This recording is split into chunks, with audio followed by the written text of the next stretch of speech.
Baseball is dead. Rest in peace. We're almost at the finish line. And I know that there's probably a lot of baseball fans that listen to the show that are like, well, we don't want the season to be over. Our teams are doing great. All right, well, 2/3 of this fucking podcast can't wait for the season to be over. I love baseball, Jared. What are you talking about? I love baseball. I haven't enjoyed watching my team this year. Okay, that's understandable. Yeah. I mean, that's understandable. I went to both games at Fenway. I mean, like, I hate being in this position. I totally understand. I can totally understand. Like, you and I are in a tough spot. There's no debating that. We love baseball. And right now, personal reasons to love baseball aren't as strong as they have been in the past. And I can totally understand from your perspective, you got 200 plus million reasons to think why last place was not going to be a thing for you. So I can only kind of try to put myself in your shoes. They're not a true last place team, though. Like, they're going to finish somewhere around 500. They're like a third place team. Well, yeah, they will just be the last team to have the most wins in the division. So they're a third place team. They're a third place team in the best division in baseball. Anyways, yeah, I'm ready for my season to be over, but I am excited for the postseason. Like, I think it's a weird. Is this a weird stance? Is this a weird take? That obviously I enjoy when my team makes the playoffs and I get to watch them throughout the play. It's exciting. But it's a different kind of excitement when your team misses the playoffs and you can just enjoy watching all of the postseason. Because whenever the Red Sox make a playoff run, it's always pretty deep. They're either winning the World Series or getting close to it. And that takes a lot of energy and emotion. It's a big time investment. And when your team is in it, you're kind of like honed in on your team. Like, I'm not as much paying attention to what else is going on in the playoff picture. But now, once again, knowing that the Red Sox are not going to be making the postseason, that allows me to enjoy the playoffs a little bit more in a different way. Because it's not like you don't enjoy it when your team is in the playoffs, but it's hard. It's a lot. Like, do you feel that way, Joe? Because I know that, like, Dallas has never really experienced a long postseason run with the A's. That's not true. It's true, and it's stressful, but it's worth it in the end when you're the champions. Well, that's what you're scared of the stress. I'm not scared of the stress. It's just I know how draining it is for me to have like a long postseason run, and you may be. There's probably like Mariner fans that are listening right now being like, oh, fucking please. Oh, you're tired from watching base. No. When you're in the content game, when the Red Sox are making these playoff runs, like, you're fucking there every night. You're doing like late night stuff. You're doing early morning stuff. You're doing all day stuff. It is just, it's a grind. The playoffs are a fucking grind in the content game. And it's probably going to be that way this October too, because I don't know about you guys, but I would really, really like to be there for the first Seattle Mariners playoff game. Oh, yeah. How long is that flight for you, Dallas? Hour and a half, maybe. Would you want to do that? I mean, yeah, like Seattle is unbelievable when they are good, when they have something to play for. That place fucking erupts. It absolutely erupts. And now you're talking about 20 years worth of a postseason drought. And these fans, they know where they're headed right now. They know where they're headed. They're not stupid. They get it. So they're bracing for it themselves. I feel like they're almost mentally preparing themselves to get ready to enter the postseason and like what that comes with, what they feel like they're going to be required to do. You're talking about the same fucking maniacs who are part of the 12. You understand that? The people that were in Russell Wilson's nightmares, that's who these same fans are. So you take them off the gridiron and you put them in a fucking baseball stadium and you got their guys doing what they're doing right now. 20 years worth of anticipation to get to that point. Damn. Seattle is going to be a shit show for the opposing team. hopefully they get the home field. Well, that's what you're. The Mariners have had more ruptured testicles than playoff appearances in the past 20 years. I feel like that was kind of a low blow. Right now, are they tied? Are they tied right now? The Mariners? Yeah. They're up one in the wild card. I think they have the first spot. Oh, the Blue Jays. Oh, they're over the Rays. They have a better record than the Rays. Coming into play today, the Seattle Mariners are a half game back on the Blue Jays and a game better than the Rays. I mean, those three teams are going to make it. Like the Red Sox ended the Orioles season, unfortunately. So do they have to where do they have to end to get home field advantage for the 3-game series, which is all in one stadium? Correct. They got to be, you got to be the best wild card team. Damn. That's so going to be big. Yeah, they're trailing Toronto right now by a game, right? Is that right? Half game. By half game. That would be so depressing if they make the playoffs wild card and lose that and don't even get one home game in the playoffs. Well, yeah, because buddy, like you don't, because where would they have to go? Either they're going Toronto, to Tampa, right? Or they're going to Toronto. Yeah, that's a scary place for them. Or they would have to go to like Cleveland, right, baby? No one. Yeah, if they take. Oh no, it goes to Cleveland. This is us fucking fucking up the playoffs again, dude. Every episode. My bad. Who cares? Who cares? And there's got to be like what? I don't know. There's no like if you go on MLB.com, there's no like, hey, here's what the playoff bracket looks like. Oh well, no, because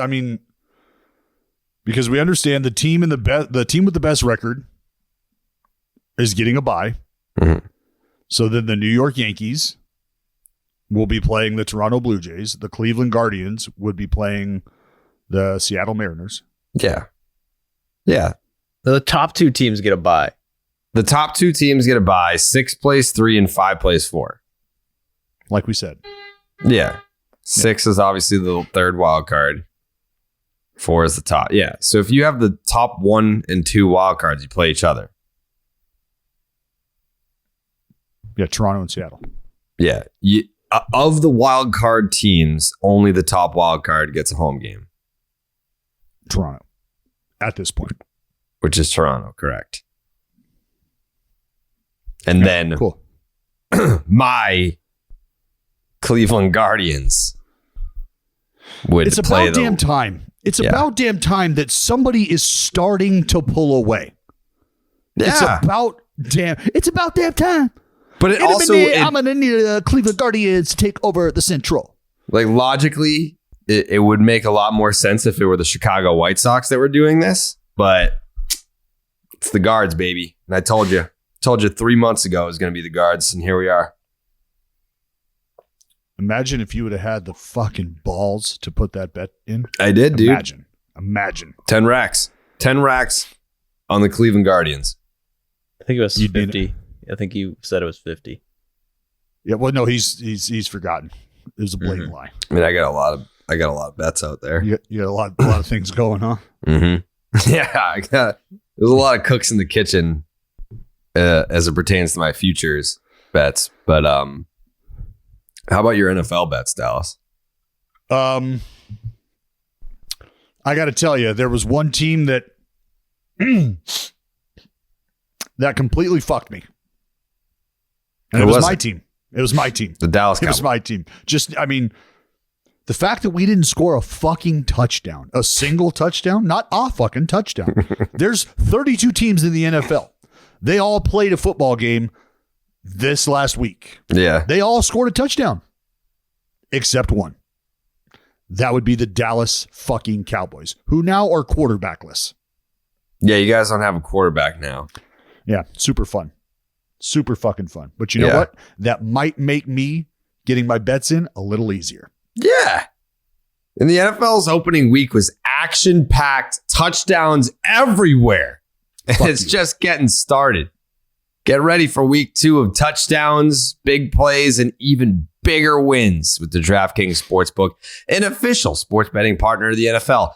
This week, new customers can bet just $5 on any football game and get $200 in free bets instantly.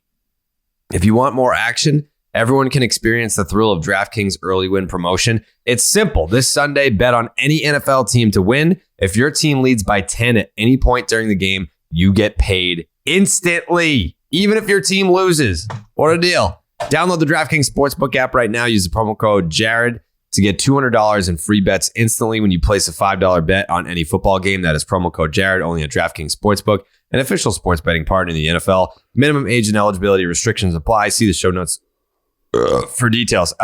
Joe, who are you screaming at before we hit record? Joe's got like a YouTube sweatshop going on at his apartment where he has all these people that he just screams like, make sure you have the fucking clips by the time we're done with the podcast, wench. And he makes all these people like do, like, you would think that like baseball doesn't exist as a YouTube channel that's just like by Joey for Joey and this whole thing. No, if you turn the camera right now, he has people chained to walls cutting up clips for him. I'm going to start calling him fucking Joey Blood Diamond. Yeah.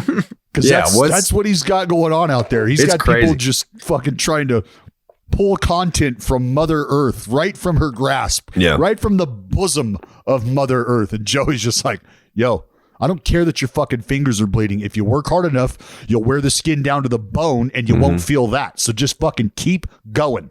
Yeah. What are you making, tea back there, Joe? Tea. It's just a little diffuser. Oh, it's a diffuser. Got it. He's a big air quality control guy. Big essential guy. Yeah. Smells great in here. Getting a lot of stuff done. We're doing podcasts. We're doing YouTube videos. We pretty much run the fucking world. We run YouTube. We're the next Mr. Beast. We're the next Mr. Beast. Doing some echinacea and lavender back there too. It's actually a cider, so it's good for fall. Oh, wow. Hey, just buy yourself a fucking apple spice candle and get it over with, okay? Yeah, that's what I'm gonna do.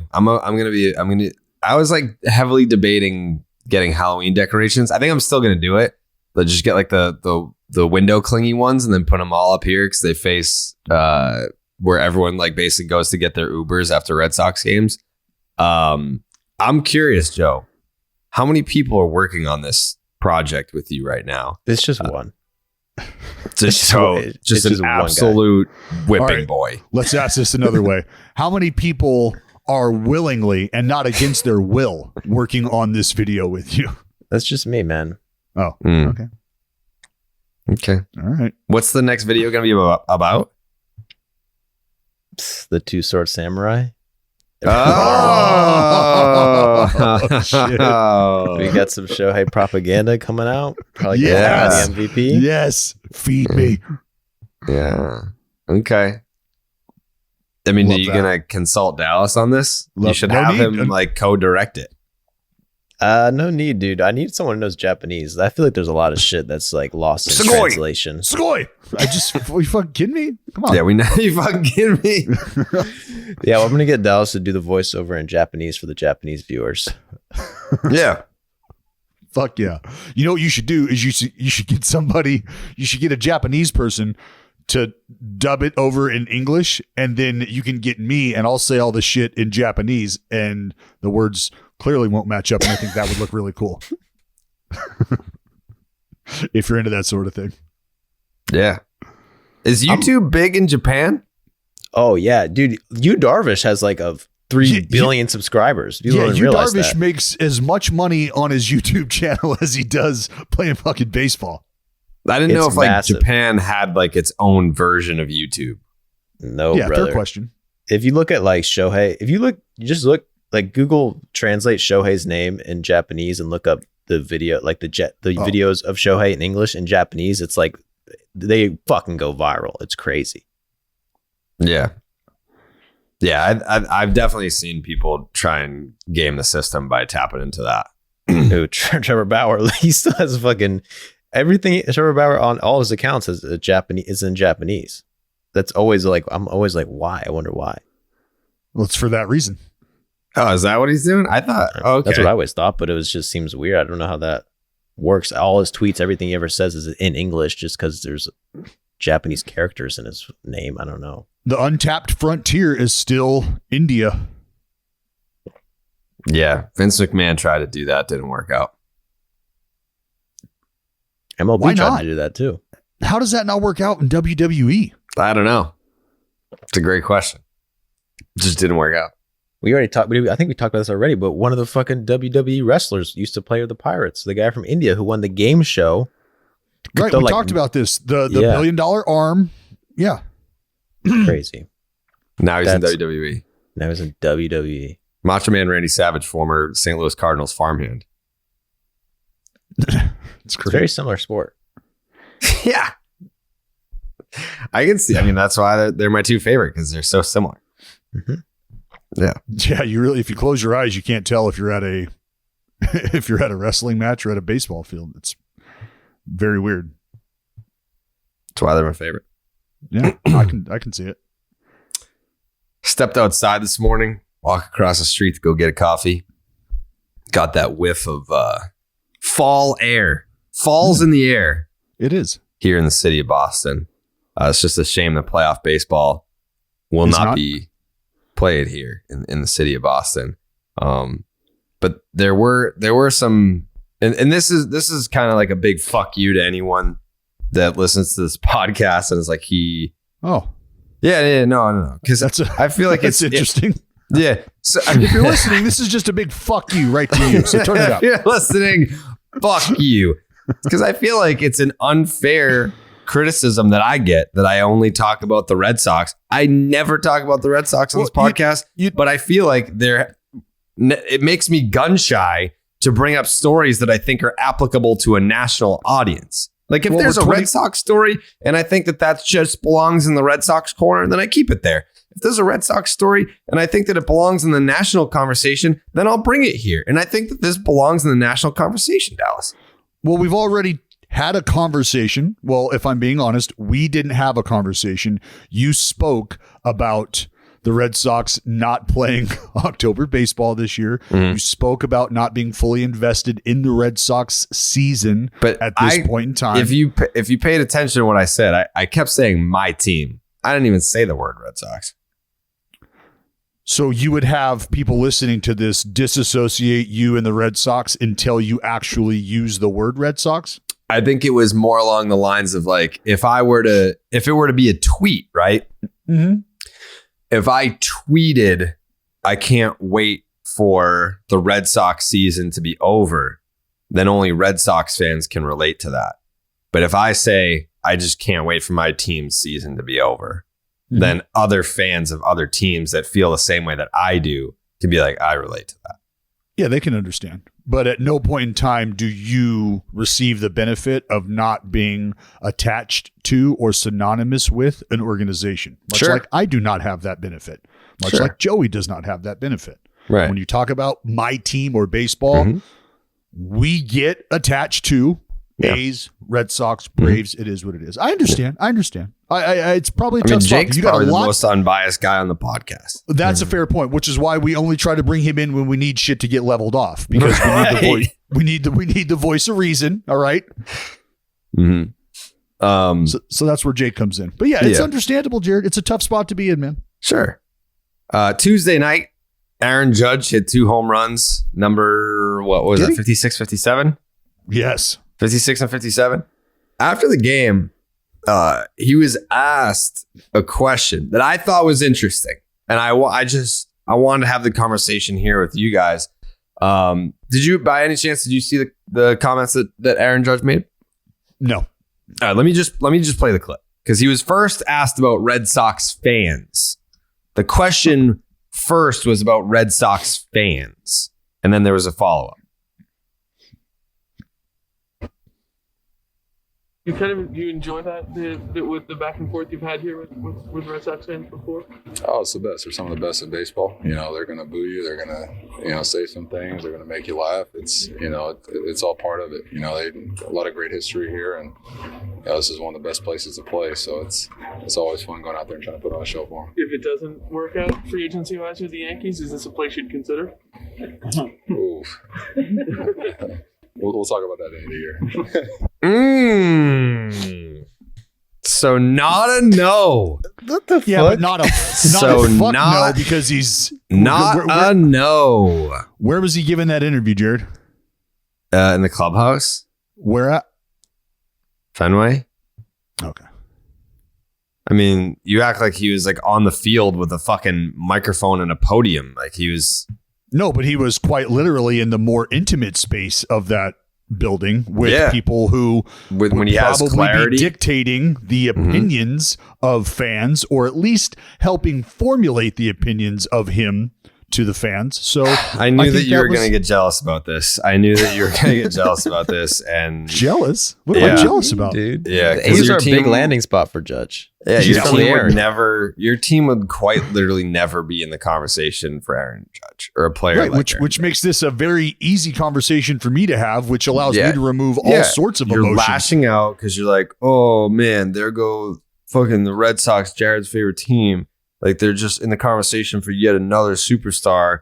Man, I wish my team could do stuff like that. In the conversation for another superstar, says the team that signed the third best free agent shortstop after dissing their current shortstop, not coming to the table correctly with their current third baseman, letting a Mookie Betts generational talent walk. That organization who secures their talent? Shit. That's old shit. That organization? That's Is old it that shit. Red Sox that we're talking about? That's I know old shit, Davey dude. Dobbs is gone and Heim Bloom has still yet to show up at the All-Star break Signed Manny Ramirez. or the postseason. Manny. That's old shit. We signed Manny. Don't forget about that. Yep. So I get it. I'm not saying. I'm just kind of saying that John Smoltz acquisition. So many 2009, baby. That was yesterday. It feels like it was yesterday. It was only half of the season too. They ended up. I think they released him and then he signed with the Cardinals. But it is what it is. You're obviously jealous, and I knew that was going to happen.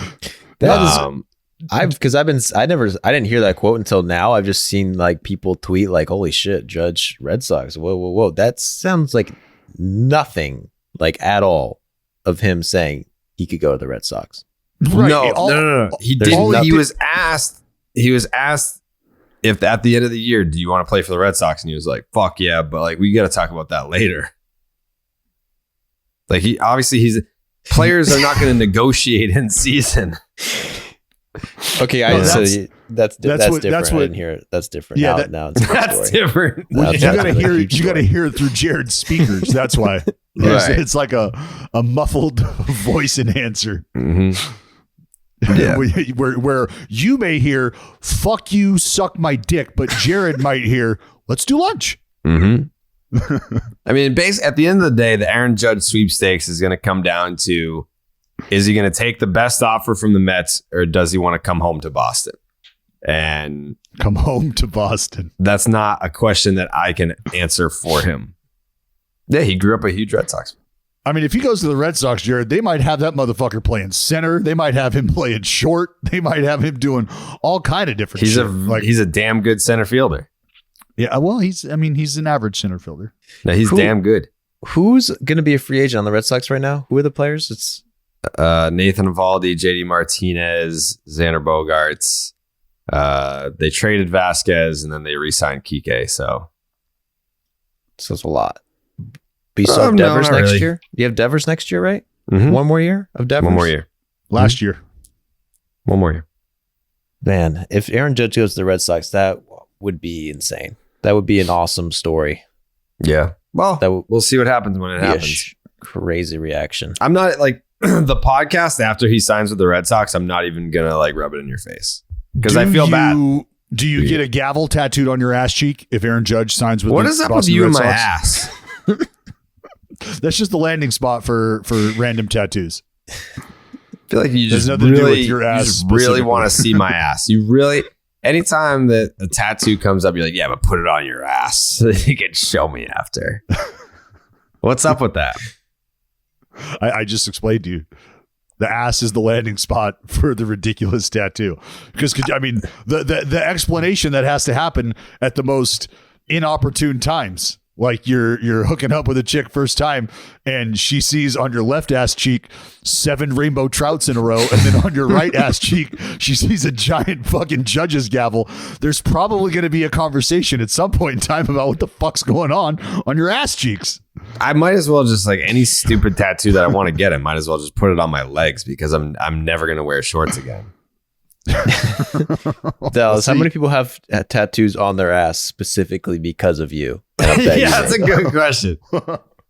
Well, actually, what happened was a bet was made, and I had my friend who lost the bet. He was going to have to put his testicles on the nozzle of my pressure washer, and I was going, and I.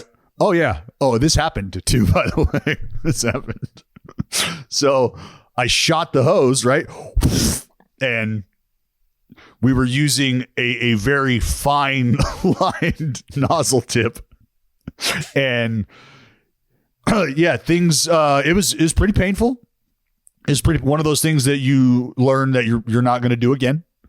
And from there, that's where the betting shifted from like actual physical shit like that to like, all right, just tattoos. All right, we'll just get a tattoo on your ass. So, but nobody has taken that bet yet. Damn, you must lose a lot of bets then, dude. Yeah. But actually, all three. I'll send them. All three of the brothers that I grew up with, they all have a random tattoo on their ass cheek. And it's from losing bets amongst us. Mm. Yeah, I'm not opposed to getting a stupid tattoo. I mean, I have a stupid tattoo. That is what it is. But I would just make a sleeve of stupid tattoos on my leg, because it really doesn't matter. It's an approach. It's a safer approach for you. Yeah, like I'm never going to wear shorts again. Ever, ever, ever, ever. A lot of people keep tagging me in the, I guess, like during COVID, a lot of like rich men.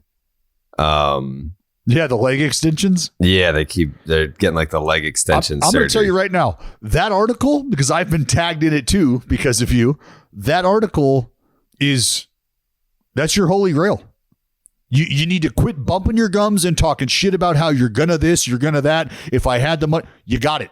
All of the reasons that you wouldn't be able to do it, those are gone now. And they've been gone. Financially in a position to do it? Check. Do you have the desire? Fucking sounds like it to me over the last 6 years.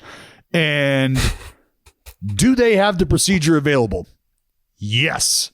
Well, a resounding yes. So I'm going to tell you right now, you just ain't about that life if I don't see you in spring training eye to eye next year. If you and I are not eye to eye next year, you're like an inch taller than me, Dallas. You're a pussy.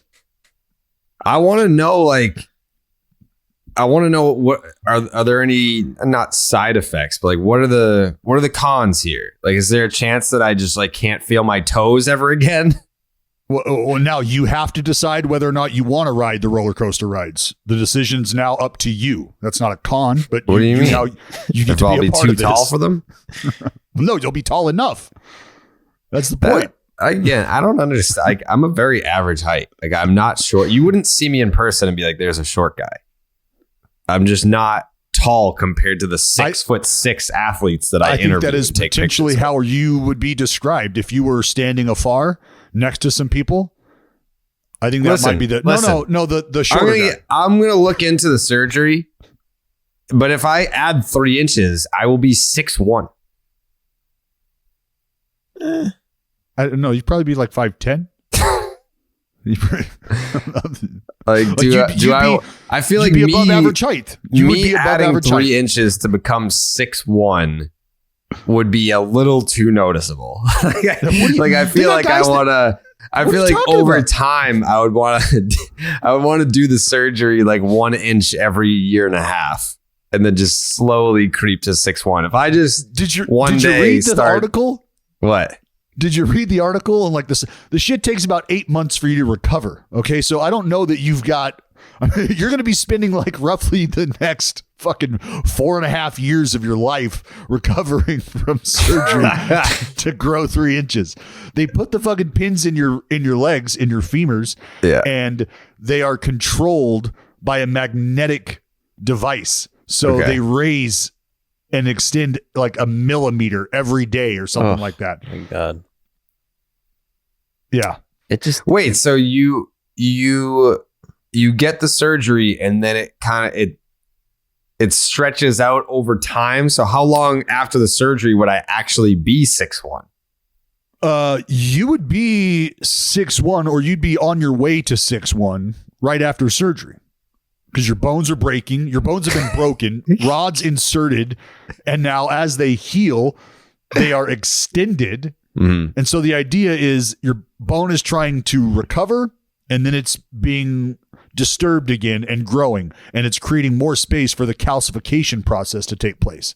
So by the time that's done, you hopefully are standing a little taller at the end of it all. Yeah. I mean, you would legitimately look like somebody, like a cartoon, 3 kids standing stacked on top of each other in a fucking trench coat because your legs are gonna be. I don't think I would just look normal. Yeah, totally. Your upper half would look totally like it was supposed to be on a fucking lower half that has just been extended 3.5 inches. There's nothing to see here. This is just an episode of Dallas being jealous. He's so mad that Aaron Judge is coming to the Red Sox that he's like, yeah, but if you were 6'1", you'd be such a pussy, dude. You'd be the weirdest looking, ugliest 6'1" dude ever. Yeah. You wouldn't look normal at all. Also, Aaron Judge isn't even that good. Shohei. Hey, stop that. No Shohei Judge talk. I know. I'm not. Listen, how much does it cost? 75 grand? What? What do you mean, what? That's what you're 25 grand an inch? Yeah, well, buddy, that's ashtray money. You got that. That's ashtray money. The fuck are we talking about here? 75K. Come on. That's a bad hour at the fucking blackjack table. You're fine. Come on, fucking live a little. I mean, I'm not. It's not a no. It sounds like it. Sounds like you're being a bitch. It's not a Like no. You know what's I don't happening? have 8 months to fucking recover. Yeah, you do. You've been presented with an opportunity to change your life forever for the better in your mind. No, And you I are don't now- need it. I don't need You're it. balking at it. Yeah, no, you don't need it. So then you know what? You should probably throw those lifts away too. Then you don't need that. You don't need that shit. No, I need that. You sound pretty short right now, to be honest. No, Yeah. I don't need it. Like if I were, if I could be 6'1" and be 20, then there's still a shot of me going pro, obviously. Oh, is that what's holding you back? Yeah. But 33 is a late start to be like, yeah, I'm 6'1" now. It's like, all right, cool. Now what? Just call it the Red Sox. Just by the way, I'm 6'1" now. By the way, just so you know, I'm 6'1". Because you're thinking about anything. I'm here. I'm 6'1". I don't know if you guys are interested, but I'm actually 6'1". Yeah, not anymore. We're good. No, we're good. All Yeah, we're good. actually kind of looking for a 5'10" guy. That's weird. The lower center of gravity. They're lower to the ground. The sink doesn't take Yeah. as long to. It is going to get be a down. crazy thing in the future when like this type of shit is going to be like 10 grand and it works in 3 months and it doesn't even hurt and it's easy as fuck. Like they're just going to have players do this. Like they're going to sign some 16-year-old in Venezuela and like, hey, do the surgery. Yeah. No, the next move needs to be figuring out how to attach baboon ligaments and have those take to the human genome. That's what we need to be figuring out. How can we do that? I need primate ligament transposal. That's what I need. I'm gonna look into that for you. You never see a shoulder injury again. Or when you do, it's one and done. One and done. I've said it before. Think about those motherfuckers swinging through the trees like they do, just dangling and shit. They're 3.5 times stronger than an average human anyway. So now you give me their ligaments attached to my joints. I'm throwing a baseball 136 miles an hour. Hell, easily. Dude, I don't know why no one's ever tried that. Like, you can train an ape to do like anything. Why doesn't anyone train one to throw fastballs? Train one to pitch? Yeah. Because they can huck their fecal matter like 100 feet. Dude, imagine that. Imagine that thumbnail. I faced a gorilla. And I hit a home run off a gorilla. I've seen better swings on it. Oh, well, guess, you know what? There you go. Dude, gorilla baseball? Gorilla ball. That's what they call it. Yeah. You know what? So that's my push for the primates. All this talk about growing is making me hungry. Yeah. What are you going to eat? I mean, obviously, freshly. You got something you can whip up quickly? Yeah, it's 3 minutes. You got something that's not going to take a lot of time. It's not going to take me a lot of instructions and shit. I'm not a big instruction guy, Jared. I like to just do shit on my own. Yeah, I feel you. I got a charity event later. I don't have time. I'm going to work out. I don't have time to make lunch. I got shit I got to do today.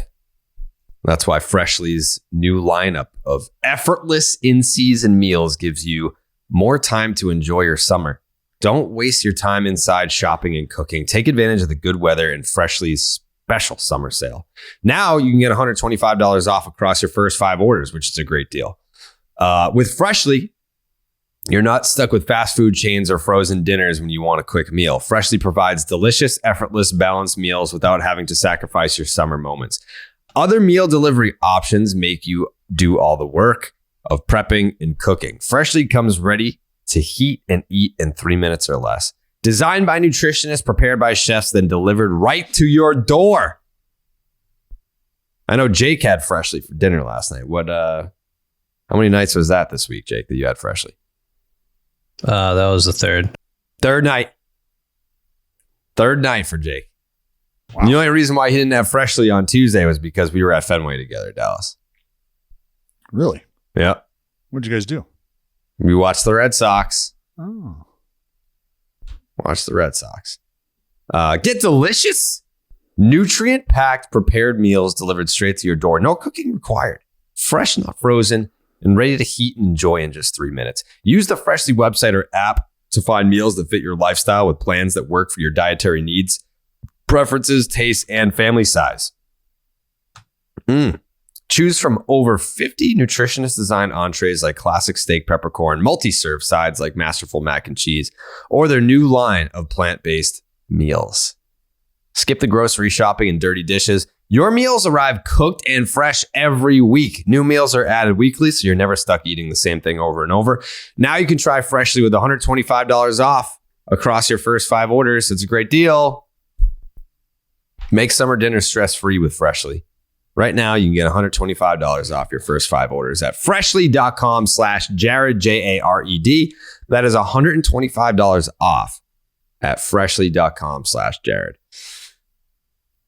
Alek Manoah, you see him dick slap this guy off the internet? No, what happened? So I guess I don't know who I was he works. flying late last night. We had to fly late from from Arlington, so I didn't get in until like 3 in the morning. Arlington. I don't know who this dude works for or worked for previously. His name is Matthew Ross. I would click on his profile, but he deleted his account after this happened. Oh, wow. Yeah. Noah. Yeah. Got him, huh? So he quote tweets the Toronto Blue Jays video of Alejandro Kirk, I believe scoring from first.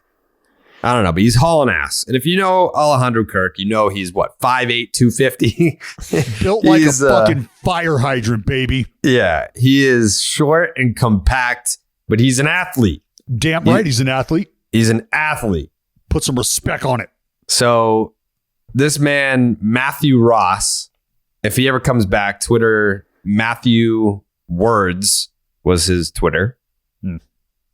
Had a blue check and everything. So he must be important in some manner. A writer somewhere? Yeah. So he quote tweets this video of Kirk hauling ass around the bases. And he says, it's cute and all, but it's also embarrassing for the sport. Giving guys like this prominence feeds negative stereotypes.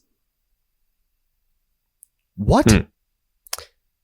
What does that even mean? Right. So Alek Manoah, God bless him, quote tweets this guy, Matthew Ross. I don't even know what he said, and I already love Alek Manoah more. What's actually embarrassing for the sport is people that go by the name of Matthew and have never played a day in the big leagues thinking they can control the narrative and stereotypes. Go ahead and tell that 8-year-old kid who is 10 pounds overweight that he should quit now. Or just step aside from the keyboard and let Kirk inspire those kids to continue to chase their dreams and chase greatness. So then this guy, Matthew Ross, responds to these tweets from Alek. What are you going to respond with? You're too narrow-minded to see that I am defending baseball. Ratings, attendance, and interest in younger demographics are down. And the image of the athletes and who it is marketed to the masses matters. Imagine how much better he'd be if he were in better shape. What the fuck are you actually saying? So then Alek Manoah responds to this. So now you're saying attendance is down because too many big guys play the sport? Then let me ask you, why did he get millions of votes to start the All-Star game? And what's narrow is your nose, and you should probably fix that. Your ratings are down because of it. And then he deleted his account. What a fucking soft ass bitch. Yeah. Are you serious? Alek Manoah makes fun of your nose, and that's what does it for you? You're out here calling Alejandro Kirk fat, telling him he's a disgrace to the game of baseball. Young kids should probably not gravitate towards him. You say all of that kind of shit. You insinuate all of that kind of shit. Alek Manoah sticks up for his guy and tells you got a pointy nose, and that's what sends you under the fucking rock? That's what sends you into hiding? Like, that's the kind... Those are people, and I swear to God, those are people... He would not be saying that shit in person to Alek Manoah's face. He wouldn't be saying that. No, he's a big dude. And I think it hit home with Manoah because he's also a big boy. Well, sure, he's a big dude. I mean, yeah, you put Alek Manoah next to fucking Randall Grichuk, okay, wearing a baseball uniform. If we were just going by the eyeball test, who do you think's a better baseball player? You might be picking the guy who looks like he just walked off a fucking bodybuilding magazine. That doesn't mean that he's the better baseball player. John Kruk once famously said, I'm not an athlete. I'm a baseball player. And I love that saying because it rings true in the fact that a dude that looks like that can also play the same game as a guy who looked like Gabe Kapler looked when he was playing and looks like Gabe Kapler looks right now. And everywhere in between, the Adonises have a place on the field, just like the guys who you think are waiting for Ben & Jerry's to go on sale. Doesn't matter. A ball player is a ball player. Shout out Alek Manoah, and that other dude needs to be just straight up bitch slapped. Well, the fuck out of here. He got bitch slapped off the internet. He's gone. My God, dude, that's such a... I am... I fucking... The keyboard warrior thing, it has been such a... It has been a huge, huge, huge scourge of our society. You know how... I don't know if you... Maybe you have, maybe you haven't seen this. But if you like say something mean to someone on Twitter now, it'll ask you like, are you sure you want to send this? Have you gotten that message before? No. All right. So you're not mean enough. Say you tweeted me and I responded to you and I was like, shut the fuck up, Dallas. It would be like, are you sure you want to send this tweet? And I've also noticed that there's been a few times where I've gotten the, are you sure you want to send this tweet? And I'm like, yep. Then like the next week, like I won't get any followers. So it like, if it asks you, like, do you sure you want to send this? And you're like, yep, I do. Then it'll like, it hides you. It'll, what's the word? Algorithm. Yeah. The algorithm hides you. Yeah. You basically not get punished. shadow banned, but yes, you get. It is essentially being shadow banned. Yeah. Okay, maybe it's shadow. Yeah, like I just don't. I don't give a fuck about social media enough to care about shit like that, and I don't use. Well, what I'm saying is, I wish that there were a toggle option to have Twitter ask me, "Are you sure you want to send this?" Anytime that I reply, like I never want to reply to anyone ever again. It's almost like you type out what you want to say to someone. Mm-hmm. And then you hit send and your brain thinks that it's sent. It really doesn't matter what they say back. You really just want that like satisfaction of being like, I fucking said it back to you. So like, we're done here. I would rather just have Twitter create an option where anytime I reply, ask me if I want to send it. And I'll probably say no. Yeah. Twitter is the place. It's you can't have discourse on the internet. You just simply cannot. That's why people always applaud and showboat anytime they have a positive discourse or interaction on the internet, because that's how fucking rare it is. So no, like I love that Alek Manoah stuck up for his dude. Love that, because in a world where people wake up and they wake up looking to attack, they wake up looking for a way to make your life miserable today because their life is that much more miserable than yours. Those people exist and they get on the Twitter box every fucking day. You got to learn how to avoid that shit. But I love Manoah from the top rope. That's fucking beautiful. He's great guy. I want athletes to be more empowered to do that shit. Unfortunately, they get a stigma attached to them when they just don't take any shit, because now the brand or the organization gets lumped into this, and it's like, no, ultimately I'm a human being and I'm just not going to stand for certain shit. And if my employer tells me I got to take certain shit, well, you know what? Fuck them too, because that's just not how I'm going to roll. I feel like Alek Manoah, in a way, stole Joey's shtick. Like Joey was way out in front of let's glorify fatties in baseball. I think it helps. I honestly think it helps in a lot of ways. Come on, the highlights of Alejandro Kirk, the highlights of Willens Estudillo, like of those dudes running, fucking Tortuga coming around third base, those blonde curls just fucking banging. It's you can't say that that's bad for that's just that's an idiot. That's bad for idiotic viewership. Shit. Yeah, dude, Bartolo Colon, everyone hated that guy. Like how it's so funny that people who have opinions about stuff like that, they want you to ignore the fact that they haven't done anything based on their thought process. They haven't done anything that would allow them to have an opinion about what you're talking about. Yet when Alek Manoah, the big leaguer, comes in to defend his teammate, he's like, oh, what do you know? What? Hold on. You haven't done anything to get here. You haven't done anything to put yourself in a position to have this opinion aside from sign up for a fucking Twitter account. And now your opinion matters more than that of the big leaguer? I'm confused. Wild times. Yep. Wild times. A big congratulations are in order to the Los Angeles Angels of Anaheim for the 7th consecutive year. They have clinched a losing record. Congratulations to the Angels. You did it. You guys are fucking crushing it. Shohei Ohtani, Mike Trout. You guys went out and acquired the two best players this generation. That is 7 straight years.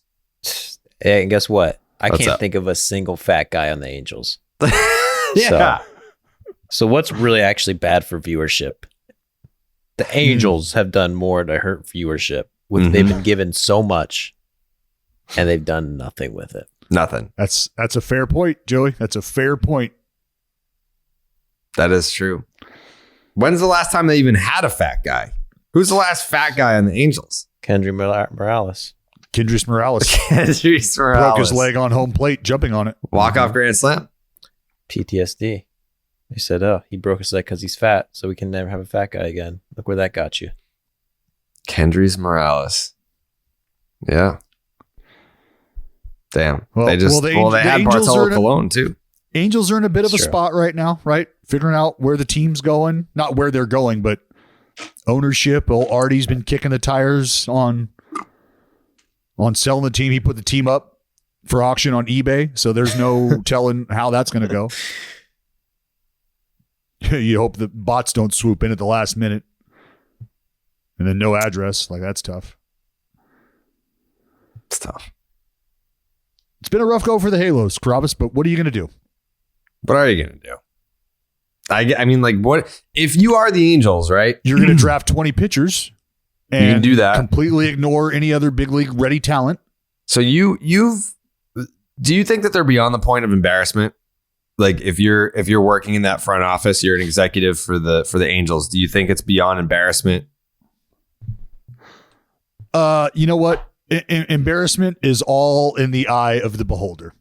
Whether you like that response, whether you like that answer or not. What I mean is, if people, and this isn't baseball oriented, but if people behave in a way where it's painfully obvious why they do what they do and what the results have been and what they'll continue to be, I believe embarrassment skips town at some point in time. Like, you forget what that word means. You forget what it would be like to have a certain expectation and not meet that expectation. Those emotions, I think, at times kind of go away. And that's where you are left wondering, like, well, what motivates them then? Like, what is, because look, you ask athletes, you ask any, Fortune 500 people, like, fear of failure is a huge motivating factor. Now, whether you believe that to be a positive or a negative is a conversation we can have at another time. But fear and fear of failure are very real motivating factors. When the fear of failure has been removed and there's no other motivating factor, I think that's when embarrassment, like I said, you start to lose touch with that and you start to eliminate that feeling and you become okay with operating in a certain way at a certain level, which might not be yielding the production you are capable of, but because you've gotten to this point and have been operating at this level for so long, you don't know any different now. The Angels, despite not being a good baseball team, are middle of the pack, somewhere towards like the top of the second tier in attendance. And if it's about the dollar, then you're probably looking at that being like, all right, yeah, we're 12th in baseball in attendance. That's not terrible. Could be worse. It's just been some, questionable moves, personnel wise, draft wise. We just talked about it last week about the firing of Joe Madden when the best player in the game was injured and it was a 12-game losing streak, and we know what they look like now and blah, blah, blah, blah, blah. Yeah, I mean, I don't want to beat up on the Angels because there's a lot of teams who I'm sure feel very, very similarly about how things have gone. I think it gets it gets overblown because Shohei Ohtani and Mike Trout are who they are as players. They're on the same team. And that has actually sparked it's something that I'm noticing. And this is where the new fan coming into the game needs to take some time to be educated on what these players can do. But ultimately, the idea that baseball is the most individualistic team sport going. Because I feel like a lot of fans jump on the idea that they've got the two best players in the game, but are not good. Mm-hmm. And I don't know how many of those fans understand that, look, you could have two of the greatest players to ever play the game. And if those two dudes are not getting any help in the game of baseball, that shit doesn't matter. It doesn't matter. You could have a running back with a bad hammy that you got to hand it to 7 to 10 times a game just to keep him off your ass. And if that quarterback is dotting shit up 50 plus times a game, because they're going to be airing it out because the running back is, well, if that quarterback has got a couple safety blankets that he can go to and he's the one making that decision because the ball's in his hand every time, that's a hell of a lot different than asking one player who gets 4 at-bats a game to do all of the heavy lifting. Do you think that because the Angels... Well, I asked about the embarrassment factor because I'm trying to get into the mindset of the Angels in terms of how do you approach this offseason? Because not only did you finish in last place for a 7th consecutive season, or not last place, a losing record. You've clinched a losing record for the 7th consecutive season. Do you approach this offseason in a manner of, we want to correct this, but you also have Artie Moreno selling the Angels? So do you liquidate? Like, are you trying to unload? This is why it's the worst possible scenario to be operating under, as anybody under Artie Moreno and anybody putting on a uniform. You are in limbo right now. You are in purgatory. Because do we make moves for the future? Well, we don't know what the future looks like. So maybe we just got to stand pat. So are we just standing pat then? We're not going to do anything? Well, we're not really sure what the future looks like. So what kind of moves would you have us make? Would you have us invest in a player? Well, we don't know if we're going to be moving. So if we're moving, maybe some of that money on a big time contract would be allocated towards the move. So I don't really know what we're doing here right now. All right. Well, what's kind of been our organizational philosophy? Well, we just drafted 20 fucking pitchers a year or so ago. We haven't had that going for us. We're kind of short position player wise as well. Okay. Well, who's going to own the team? Well, fuck, I don't know. Artie's thinking about selling it right now. So he might bring some other folks in who want to head a completely different direction. You see what every moment of movement or potential movement is met with? It's met with apprehension, and it's met with getting a pause button pressed because you have no fucking idea what the future looks like. So you can't do anything. You are frozen in time. That's horrible. That is horrible. The only thing you're banking on is the fans continuing to show up and support the product that you're putting out on the field.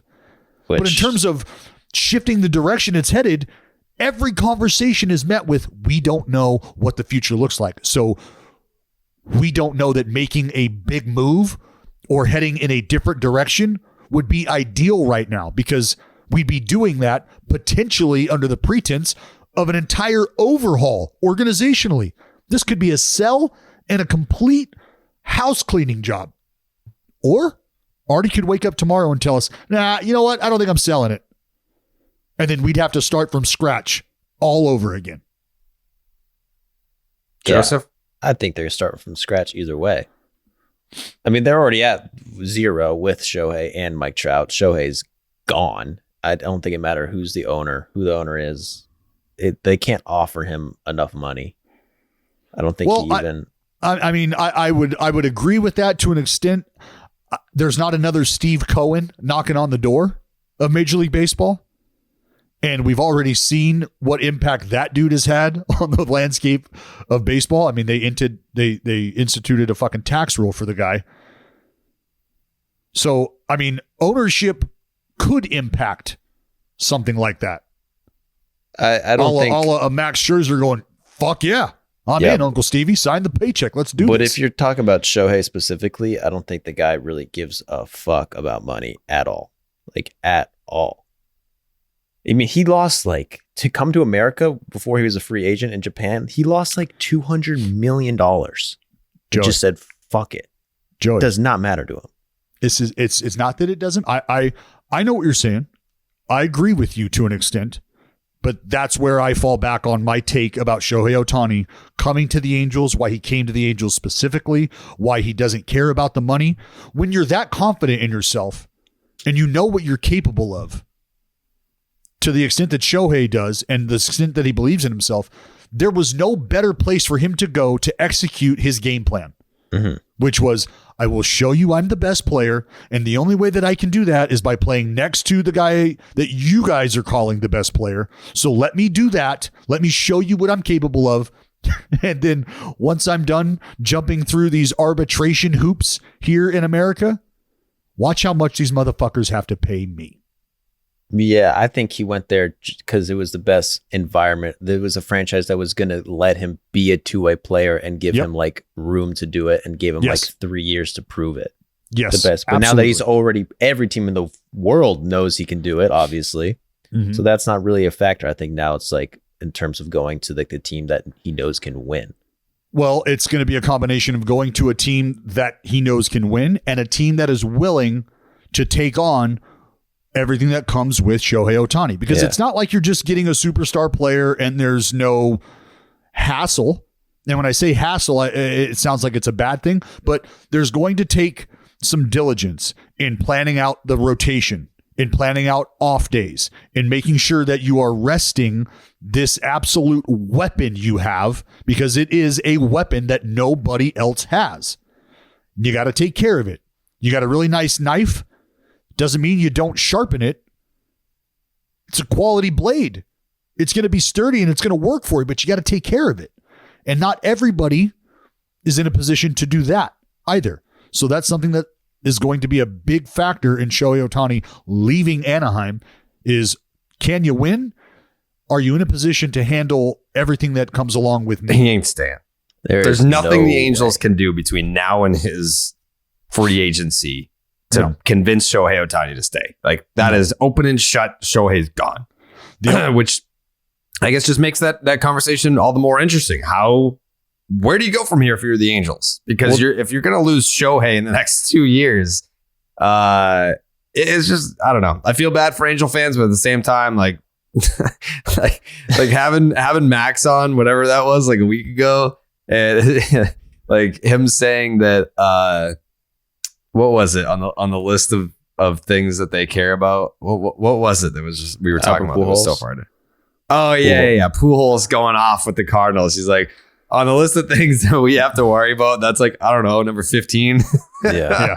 So, not on the radar. No. I mean, I feel like that's probably a big factor in why he's selling the team. Like now with the bump Shohei brings with attendance and everything, the amount of money they can make now, and knowing that's going to be gone, how much profit they're going to be able to make is going to go down.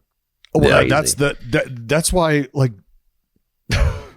man, yeah. I mean, you want to hear this is the Angels encapsulated this trade they made with the Braves earlier. Rossiel Iglesias, their closer, to the Braves for Jesse Chavez and 2 prospects. Rossiel Iglesias had a 4 ERA on the Angels.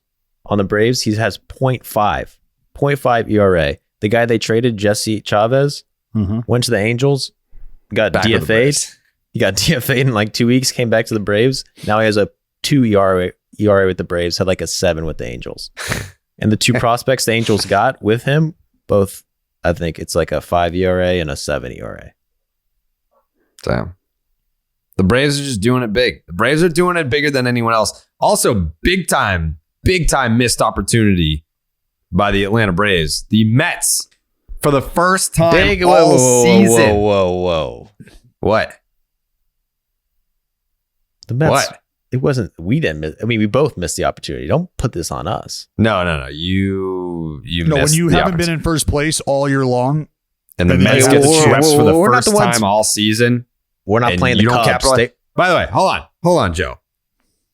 The Mets have not been swept at all in 2022. And your whole thing was they're going to go on to win the division because look at their schedule. Like they're playing some pretty bad teams. They got swept by the Cubs, who are a very bad team. And then you lost 2 out of 3 to the Giants, who are not a good team. Not a good team at all. Not as bad as the Cubs. On the road. Not as bad as the Cubs, but different time zone. Listen, you're right. That is a big missed opportunity. It is a big missed up. You're right. No, I'm sorry. I apologize. It is. But my thing is, it's a bigger missed opportunity for the Mets, who are playing the fucking Cubs and got swept. They haven't won the division in 100 years. Yeah, no, I mean, it's easy to point the finger back for sure. And that's what I'm doing.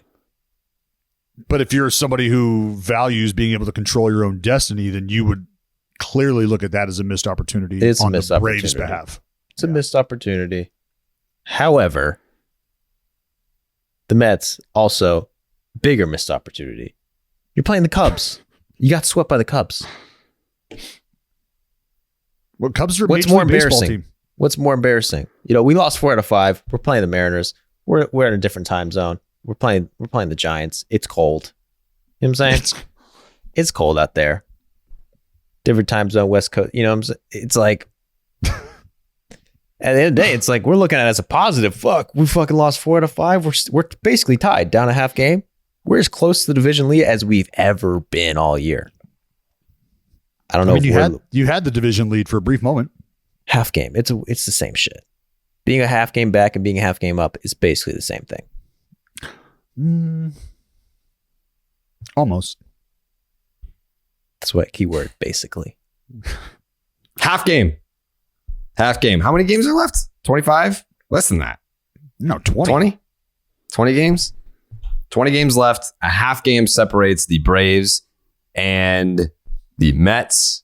And there's some teams that can bang in terms of the playoff picture here, because the difference is what first round matchup would you rather have? If you're the Mets with the best record, if you win the division and you're the Mets, you're going to draw either the Cardinals or the Padres. And if you're the Braves... If you're the Mets, you want the Padres. Yeah. Mm-hmm. And then if you're the Braves, you're going to get the Phillies. And if you get past them, then you get the Dodgers. Like, would you rather... I mean, I would rather go down the path where I don't have to see the Dodgers until it's a best of 7. Or do you think, because remember the year, what was that, 2019, I believe, where the Cardinals kind of just bum rushed the Dodgers in the playoffs? Mm-hmm. And that was a best of 5. So do you think that the most strategic way to take out the Dodgers is in a best of 5? Well, look, I think what you're trying to do is maximize your talent. And if you like the matchups and you like what you can bring to the table over the first 3 games, maybe over the first 4 games, 5 games, yeah, sure. But when you start factoring in the depth of a team and the depth of a bullpen, that's where the conversation starts to favor the Dodgers. So I think any team that is piled, any team that has depth, if you're going to get to them and get through them, it's going to be early. It's not going to be a big knockdown, drag out 6-7 game series where you're going to be favored. That it just doesn't feel that way. Yeah. Because I mean, I could see it from both ways. I guess it's just like, which case could you make stronger? Like if you see a team enough times, that gives you an advantage over a best of 7. If it goes 7, like you're going to have the book on a lot of guys. Like you just played them 7 times in a row. But I think that we've seen in the past, the way to take out the Dodgers has been quick. Like if it goes 7, I think who's the only team that take them out in 7? It was fucking the Astros in the World Series in 17. The Braves did it last year. In 7? NLCS. Yeah, the CS. NLCS. They didn't go to 7 games, but a 7-game series. Yeah. Yeah. Well, it took 6, but I think that's a great point. I think the Dodgers are way more dangerous in a 7-game series than a 5-game series, just because of what their starting rotation is something you have to think of right now, though, too, with the Dodgers is they don't have Tony Gonsolin, right? So part of that early attack plan, part of the depth for the Dodgers that would be a strength, because what does their rotation look like right now? Kershaw, May, Urias, Anderson, Heaney. Who's the other dude that they just threw in there? Michael Grove. Sure. And, I mean, no offense to Michael Grove. But if you're in a short season, or if you're in a short series, if you're the Phillies, do you feel like you can match up with those first three? Oh, yeah. Just off starters? Definitely. And as I've said before, in the game of baseball, what's tough to predict is all it takes is for some asshole like me to show up and pitch a good game. Somebody that you're not thinking is going to give you 8 innings of 3-4 hit, 1 shutout baseball. Who knows? But that could very well be the case.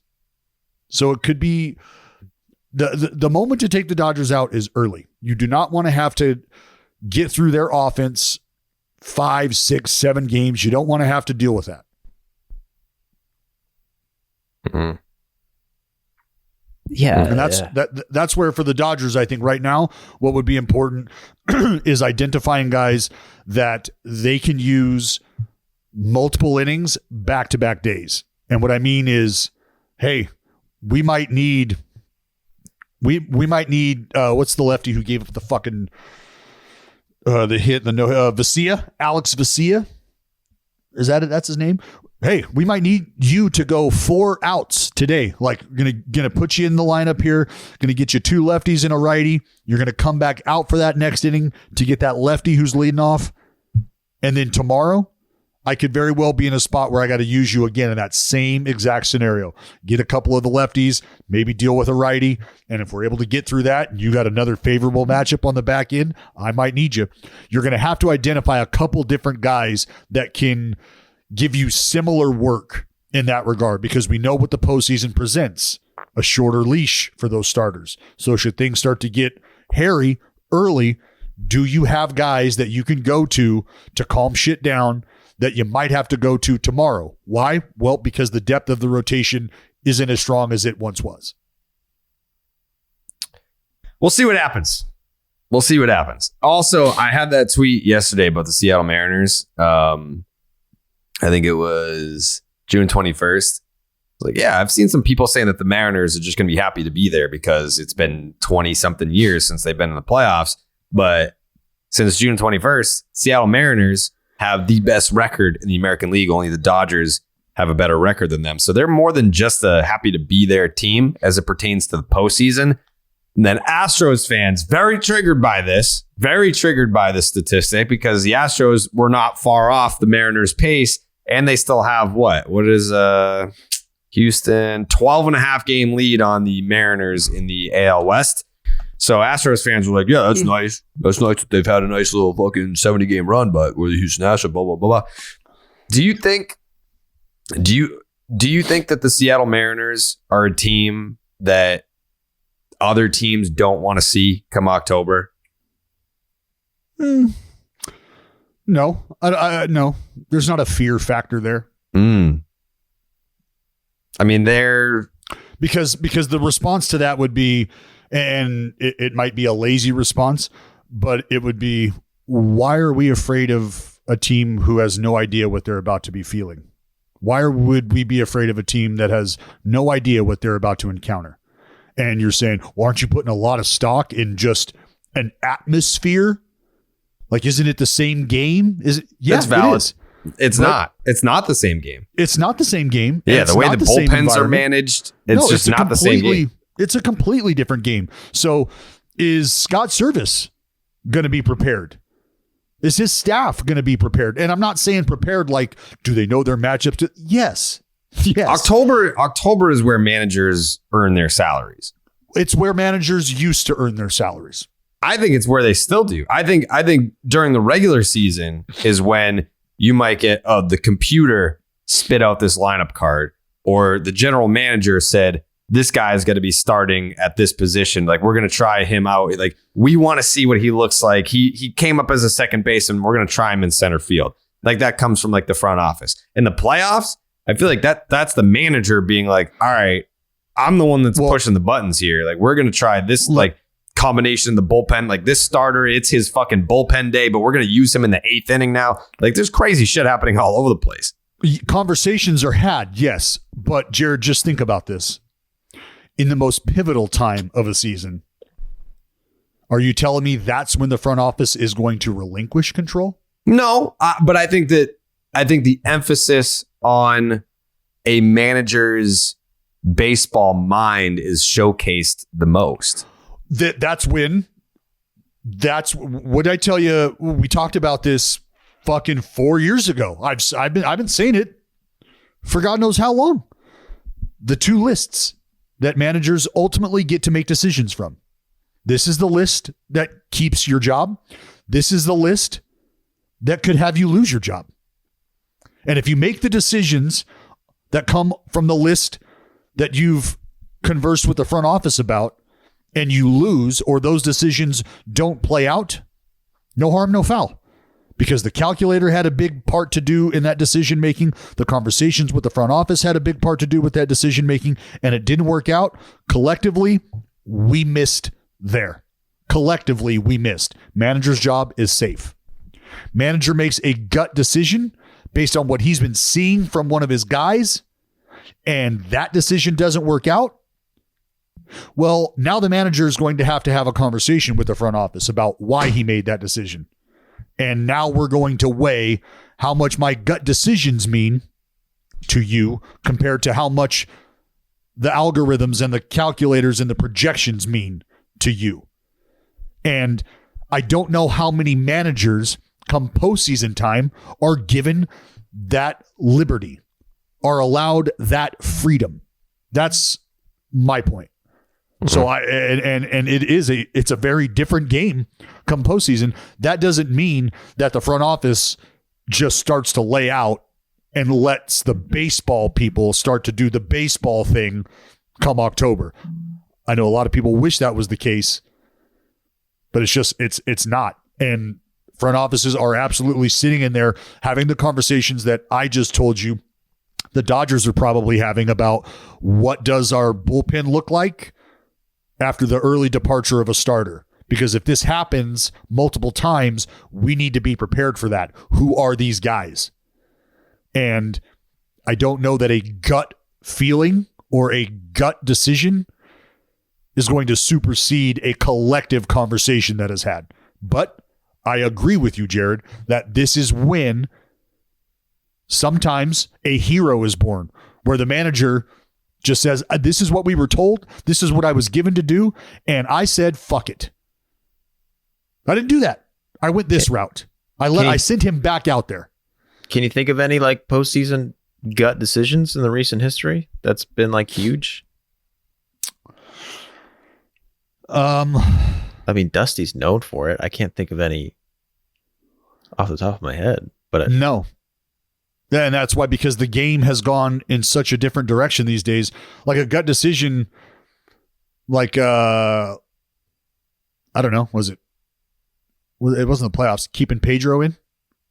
That was the playoffs. That was the playoffs. I mean, is that the last time? Yeah, that definitely doesn't count as recent.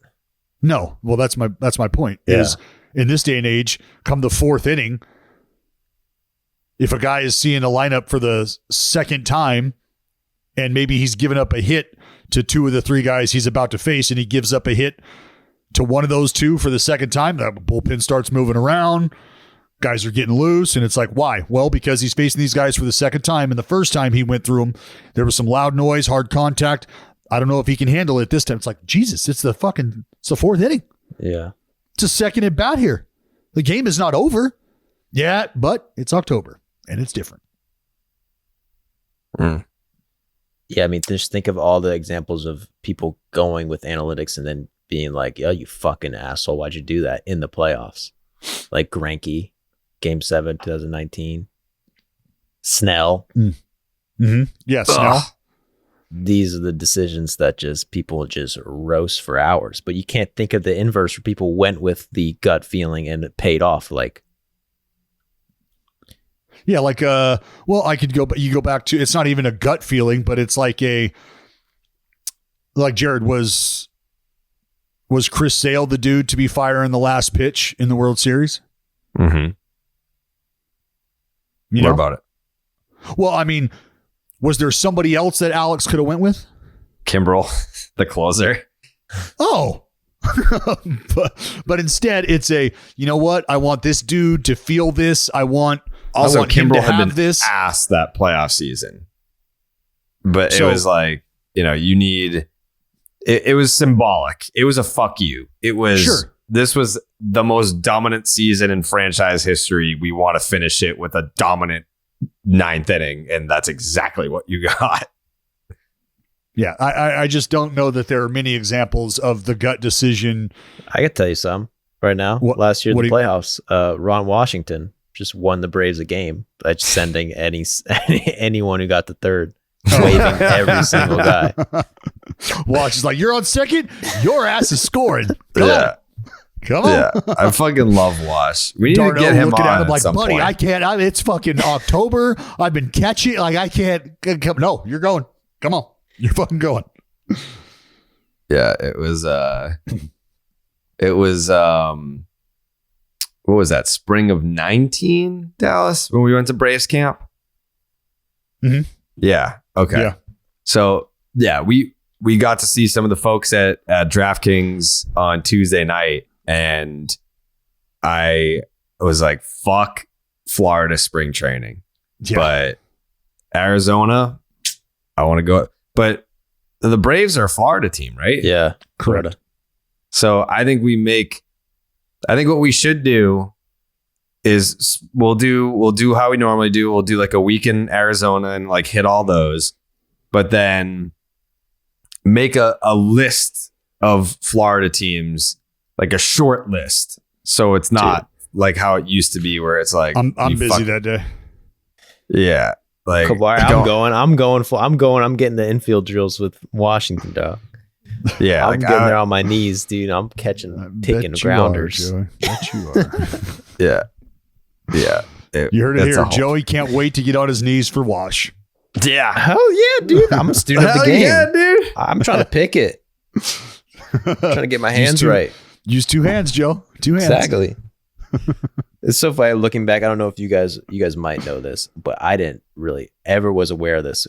But like that Derek Jeter play, that saving, and he got Giambi at The home. practice. Yeah, fuck it. That was Ron Washington who sent him there.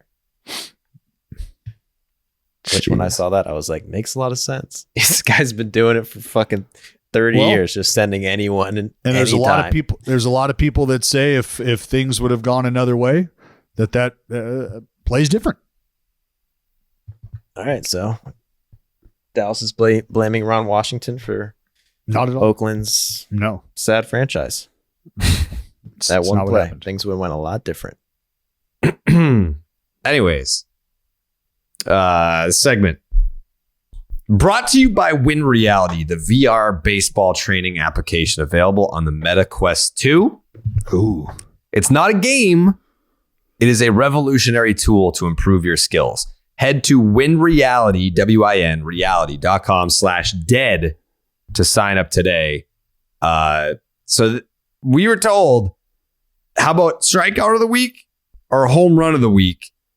And naturally, I think everyone's mind, if it's home run of the week, goes to Mike Trout hitting a home run in his 7th consecutive game. And then Dallas is like, well, I'm going strikeout. I'm a pitcher. I'm the lefty. Give me the lefty. Yeah, I'm going strikeout, baby. And I'm like, all right, Yeah, dude. I'm not- was there a strikeout this past week that anyone gave a single flying fuck about more than they would have normally? Yeah. Yes. Yes, there All right, was. what was it? Please tell us. It was yesterday when Yadier Molina and Adam Wainwright Mhm. broke the The record record. Yeah. of Mickey Lolich and Bill Freehan, starting 325 games together as a battery. And in the 3rd inning,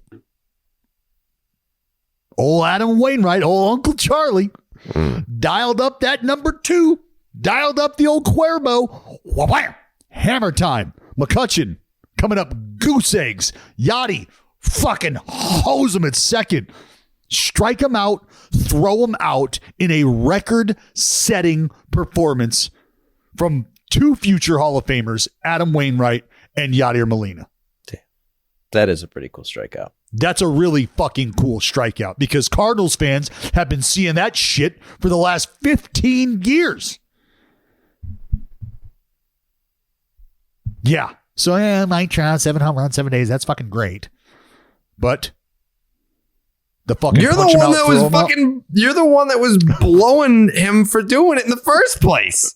and I texted you and you didn't even fucking answer. What'd you text me? LOL. I literally just texted you LOL. Oh, Because you did this whole thing. Yeah, if Mike Trout hits a home run in 7 straight games, then you got to get a tattoo on your ass, Carrabis, because I want to see those cheeks, baby. Yeah, get a tattoo on your ass if he hits another home run. And I was like, I'm not doing that. And then he ends up hitting a home run. I think it was like a day game. He hit it like fucking 2 hours after we were done with the podcast. Like wasn't even out inning. yet. And he hit the fucking home run for his 7th straight. And I just texted you LOL, and you didn't even answer, dude. You didn't even answer. Was it? So. Did you? I'm gonna try to find it. I mean, it's the last thing that I texted you. Probably won't ever text him again after that. No. Well, because I'll see your text will pop up, and then our baseball is dead thread pops up, and I get confused on where I've responded. Mm. Yeah. Right. Trout right after. That's fucking great. That is lovely. No. So I didn't do 8 though. So we all agree. Adam Wainwright strikeout. Yeah, I'm glad we had that talk.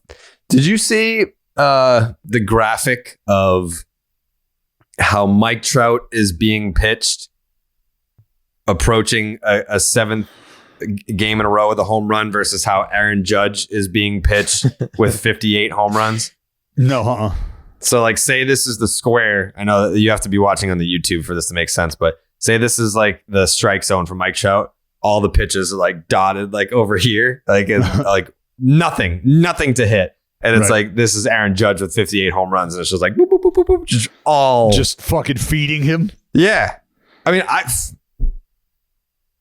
listen, Dallas, the Red Sox are not in a good spot right now in the standings. I get that. But you should still be trying to 60s. Yeah, just try to win the fucking game. Like, first of all, pitching to Aaron Judge in a tie game, like what? Why are you doing that? Like, that's why I want to take a brief moment to shout out the Oakland A's here, because the other day Sheldon Noisy was on the mound, and you want to know what we did? What did you do? We shifted. You shifted. Yeah. Position player on the mound. We shifted. And he gave up a hit to a left-hander. You guys want down the left field line. Yeah. Hey, Jared, you played this game before. Yeah. And you could see Noisy's reaction, like he hit the ball and Noisy just went like this. Just stuck his head to the side, and fucking big Joe Kelly duck lips, like, fucking come on, really? Yeah. Like, and the hitter was like, fuck, what do you want me to do? Yeah. You just threw a 47-mile-an-hour pitch away, and you've got 3 guys on the right side of second base. I'm glad that you brought up the shift, because I have a question. I have a question that I want to ask you. Let me do this read first, and then remind me, because I'm going to forget at the end of the read. But today, we're going to talk to you about Win Reality, the VR baseball training application available on the MetaQuest 2 that gives players access to unlimited game speed reps no matter where they are. You can even use your own bat if you want. Jake's coming over my apartment on Wednesday of next week. He's gonna use my bat. We're gonna figure this thing out. I'm pretty excited. I want to work my way up to. I want to see what big league pitching looks like. I just want to see it. I'm curious. I'm gonna be tracking. I'm gonna big time track guy. The Win Reality pitcher library consists of 600 plus pitches from 8 and under to pro. From the release, the spin to the speed, hitters get the chance to study every pitch and then hit in the real game. Win Reality gives players of all levels a variety of workouts that are focused on pitch recognition, timing, and decision making. Win reality is used by a majority of Major League Baseball teams, including the St. Louis Cardinals, NL MVP frontrunner Paul Goldschmidt. It's also used by hundreds of colleges across the nation. Hitters love it. Coaches rave about it. Parents love what it has done for their players' enjoyment of baseball. And win reality isn't a game. It's not a game. It's a revolutionary tool that improves hitting in the real game of baseball. In season, off season, and in any weather, hitters can see increased confidence and improvement at the plate. Win reality allows players to train anywhere, anytime against game speed pitches their coaches and teammates cannot replicate at practice. Train in here, improve their game out there. Players who train with Win reality acquire skills 7 times faster than traditional training methods. Head to winreality, WIN, reality.com/dead to sign up today. The question that I was going to pose to the panel here. Teams that are out of it, like the A's, like the Red Sox, do you think, is it a situation where you continue to shift because you can, you're legally allowed to, or do you take this time to sort of get acclimated to not being able to shift because at this point, wins and losses don't matter? Should teams that are out of it be testing it out at the big league level right now? So glad you asked that, Jared, because we talked about that on air last night and the night before. And it was because the Rangers and the A's, there was a noticeable lack of shifting in the first game. And we kind of talked about that. Just, broadcasters. We talked about that. Now, separating myself from the A's, from that, this is the conundrum that you find yourself in at the big league level, because the facade is, we're here to win ball games, right? That's the message that's being sent to you. We're here to win ball games. Well, I'm sure you could probably take a look at some of the other efforts outside of what the guys on the field are doing and determine how serious an organization is about actually winning those ball games. So from there, if you look at where your team would be at in the standings and what the future looks like for them, and let's say it doesn't have postseason written on it, I would find it beneficial to start grooming my players for what they're going to be facing next season. The hurdle you run into is I've got pitchers out there that are still pitching for numbers, that are still trying to put food on their table. And they're going to take those numbers into arbitration, free agency, and that's going to dictate the amount of money they earn. What impacts that are the outs that they get. What impacts that is the defensive positioning that they've been used to up until this very moment. So should I ask my pitchers to just kind of hang in there the last couple weeks while we get these fielders ready to defend the game the way they're going to have to defend it next season?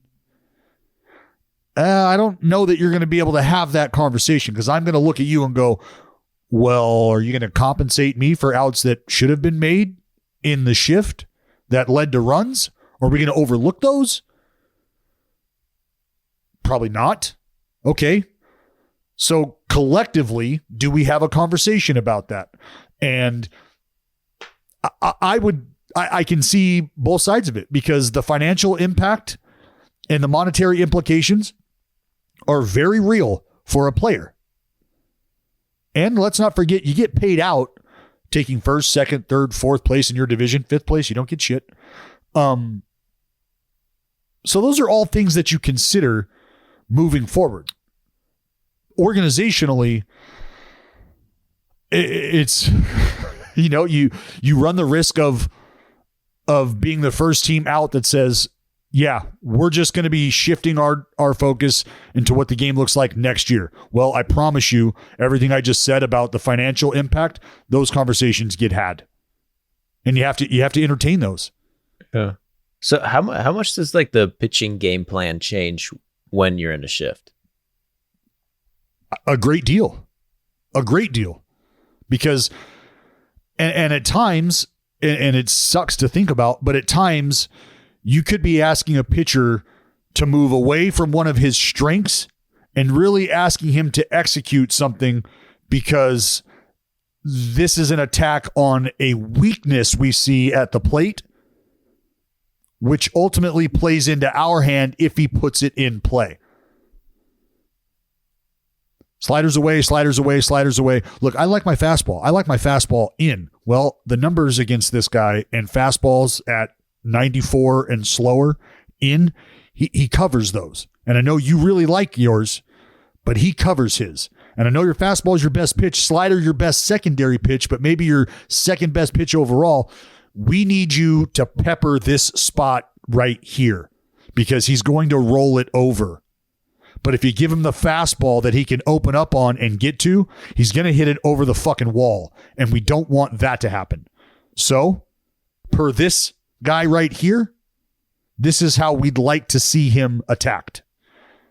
And if you now no longer have the benefit of plugging a third guy over on that side of second, whether it's the left side or the right side of second base, that's gone now. Now you got to pitch him. You got to consider maybe leaning on the strength of the guy on the mound. Have you noticed teams doing that? Have you noticed teams being like, we're out of it, so we might as well just start like banning the shift now because that's how we have to play? No. And it's, like I said, it's for that reason because it's just a huge cross communication. It's a huge mixed message. And if I'm being honest, we all know it's a lie, right? We're here to win ball games. Well, if it is what it is, as far as standings are concerned, like no organization is going to tell you we're here to just roll over and we're here to just experiment at the big league level. I honestly wouldn't mind that though. Like I wouldn't take like if you're a fan of a team that's out of it right now, and they told you, hey, they're banning the shift next year. We're obviously not making the playoffs. We're going to try to, it's almost like instead of saying, hey, we're trying to win every game that we can this year. I like the idea of we're trying to win every game that we can next year when we have a shot to actually contend. If you're a smart fan, you know this year we don't have that shot anymore. It's almost insulting to the fan. Well, what you have to think of is let's put yourself in a game. As we are sitting right now, you're playing the fucking, I don't know. You're playing the Rays. All right. Wander Franco comes up. Hits a 4-hopper through the hole on the right side. And your second baseman can't get to it. Your first baseman didn't get to it. But they both converge on the ball like they're going to make a play on it. Nobody gets to it. Wander's safe at first. And let's say that happens his second at bat too. And then behind him, David Peralta comes up and rolls one in the hole. And Wander scores. As a fan, you're sitting there going, that's 3 fucking times. That's 3 times we just watched these lefties hit a ball to the right side, and the Red Sox only put 2 fielders over there. They only had their second baseman and first baseman over there. What the fuck is going on? Why are they not putting that guy over there? Why is Xander not going over there? What are we doing? Are we even fucking trying? And you're going to be met with we're fucking out of it. We're not going to the postseason. We're getting our guys ready for next year. And then the fans' response is, well, that's fucking next year. How about right now? How about win this fucking ball game? And it's like, oh, well, because it doesn't matter. Well, you've been telling me that these wins do matter. Well, they do. They do matter. They absolutely do matter. Well, what about all this other shit that's happened? Like no offseason moves, no mid-season moves. Like I thought these wins mattered. So it's just it would create like somebody's going to have to answer a question. It's weird because as soon as these rule changes happen, I don't know. I think I was just aware of it. I watched like 3 balls get hit through the shift that I didn't think would. I don't know if did they change the shift, but it makes me think that it's going to be a lot different last year. There's going to be a lot more singles, a lot more runs. Well, yeah, and the other thing, it's such a back and forth battle because you're trying to create more offense / excitement, and we're correlating excitement with offense. And so if we've got more people on base, more excitement. We're trying to get these guys to steal bases too. More excitement because we're limiting the pitch, or we've got the pitch clock and the pickoffs. More excitement. Well, more people on base, more offense. That's more time spent. Yeah. But it's time doing baseball, not sitting around. I don't think that's correct. Like the whole time thing is like, I think it doesn't really fucking matter if the game's 30 minutes shorter. The reason why the pitch clock is good is like it's 30 minutes shorter because you're cutting out shit where no one's doing anything. Yes. If there's more runs, it's going to be more exciting. The games can be 30 minutes longer and it's going to be fine. Well, it's all about what the action you're getting looks like. Is it 30? Is it 3 hours of action? Or is it 2 hours and 20 minutes of a pitcher's duel, which the game speed and flow is going? So it's not like you're pissed off that there's no action. You're just like, oh shit, all this stuff's happening quick. This is fun. Yeah, I think that's the thing. The length of the game is like a metric they use to say if it's working or not, which is accurate. But at the same time, it's like, I don't think that's the overall goal, just to make them shorter. Like if you could just make them 8 innings, that would make it shorter. Yeah, but the goal is to cut out the fucking guy stepping out of the box and taking 30 seconds to throw a pitch. That's the shit that's boring. Yep. It's not the 30 minutes at the end. And that's why they have closed the loophole with the step offs, the disengagements. You get 2, the pickoffs. I'm telling you, man, it's a win-win. Those 2 rules, I think they interact with each other perfectly. Big time. It's exactly what you would have to do so that you cut out all of the nonsensical downtime, but you're also creating action. Because while I tell you that more offense means more time, we go back to the pitch clock. Yeah. And that more time, well, there's a constraint on it, an actual time constraint. But the minors did use both of these, correct? Yes, 20 seconds with a runner on first, 15 seconds with nobody on. And the games were not significantly, but like 26 minutes faster on average. 26 minutes faster. It's gonna be lit, dude. Yeah, and I think it's great. Shout out Rob Manfred. Shout out Rob Manfred. And the other thing with the shift is these guys. No, I've said it. The other guys. You have the fielders. You got to remember, the feet on the dirt, so you're not going to be able to take that big deep angle. Yeah, it's honestly great. I don't think we realize it. Like when I watched like 3 balls get to the shift, it was like noticeable. Like holy, no one was there. Yeah, and I don't even know if there could have been in the shift, or I don't know if they were doing what we were saying, like adjusting early. But it's gonna like be like the first week of the season. I think we're gonna notice that a lot. Like that is usually an out. I have, this is what I do now as a broadcaster. We talk about that a lot. We bring up the pitch clock game situation. I said it yesterday. V-Mail Machine came up and Marcus Semien was shifted out into right fucking field, 10 feet out into the grass. And I said, remember, next year, Marcus Semien, he's going to have those feet on the dirt. And he's going to be the only other guy over on this side of second base with Nathaniel Lowe. They're not going to have the ability to put Josh Smith or Culberson or Corey Seager or whoever else over there on the right side of second. They're not going to have that. So you just I try to continually remind fans what it's going to look like so they can kind of play along and they see, because I've got fans now who are saying to me, anytime I see a reliever get out there and step off the mound, I get my clock out and I start timing them, because that's going to be very, very, very real. And you're going to see it next year. And there's going to be an instance where your pitcher gets called for holding onto the ball too long, or the the strike gets called on your batter for not getting into the box in time, and there's going to be a hullabaloo about it. But I think that's going to get flushed out pretty quickly. But do you think this could actually like really fuck guys up in terms of like they're not going to be good anymore? Just like I don't care. I don't care. Like, get your shit together. Get your shit together. Because Kelly Jensen, literally, I kind of did the stats, not completely accurate, but it's like 40% of his pitches would be called balls under this new rule. 40%.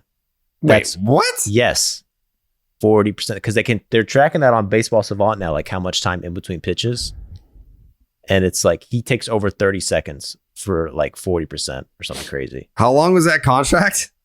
1 year. Oh, so okay. But like realistically, could that actually make someone that much worse? Yes. You think so? Absolutely. It's a mental block. It's something that you deal with mentally. Your pre-pitch routine happens for defenders, happens for pitchers. What do? Do you take a deep breath? Do you lock on to your visual perspective? Clear your head and go?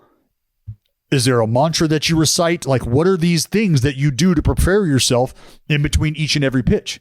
And if you're somebody who gets the ball, like just for instance, a guy who's going to walk down the mound and go catch the ball at the cut of the grass on the mound. Now he's got to walk 4 or 5 steps back up to the mound. That's 3-4 seconds. And now he's flipping the ball up in his hand, rubbing it up, slowly engaging into the rubber, stepping. We're at fucking 12 seconds. Yeah. But what people also aren't talking about is like, this is also a hitter's thing. Like this is not big time. Yeah. And I mean, big time. Watch Marcus Semien. Watch Marcus Semien. I always say Marcus Semien and Marcus Stroman had an at-bat 4 years ago. 4 fucking years ago, these dudes had an at-bat where Semien was stepping out and Stroman delivered a pitch and called a strike, and Semien was like, what the fuck just happened? Like, I'm not even prepared. And from that pitch on, Marcus Semien changed his entire fucking approach. In the middle of an at-bat, I watched it happen. And he has deployed the same approach since that pitch to Marcus Stroman. The dude is 1 foot in the box the entire fucking time. As soon as he steps out, he steps right back in. He's ready to go. You ain't going to catch that motherfucker sleeping. Ain't going to happen. And so he is shit. It's possible. Just got to do it.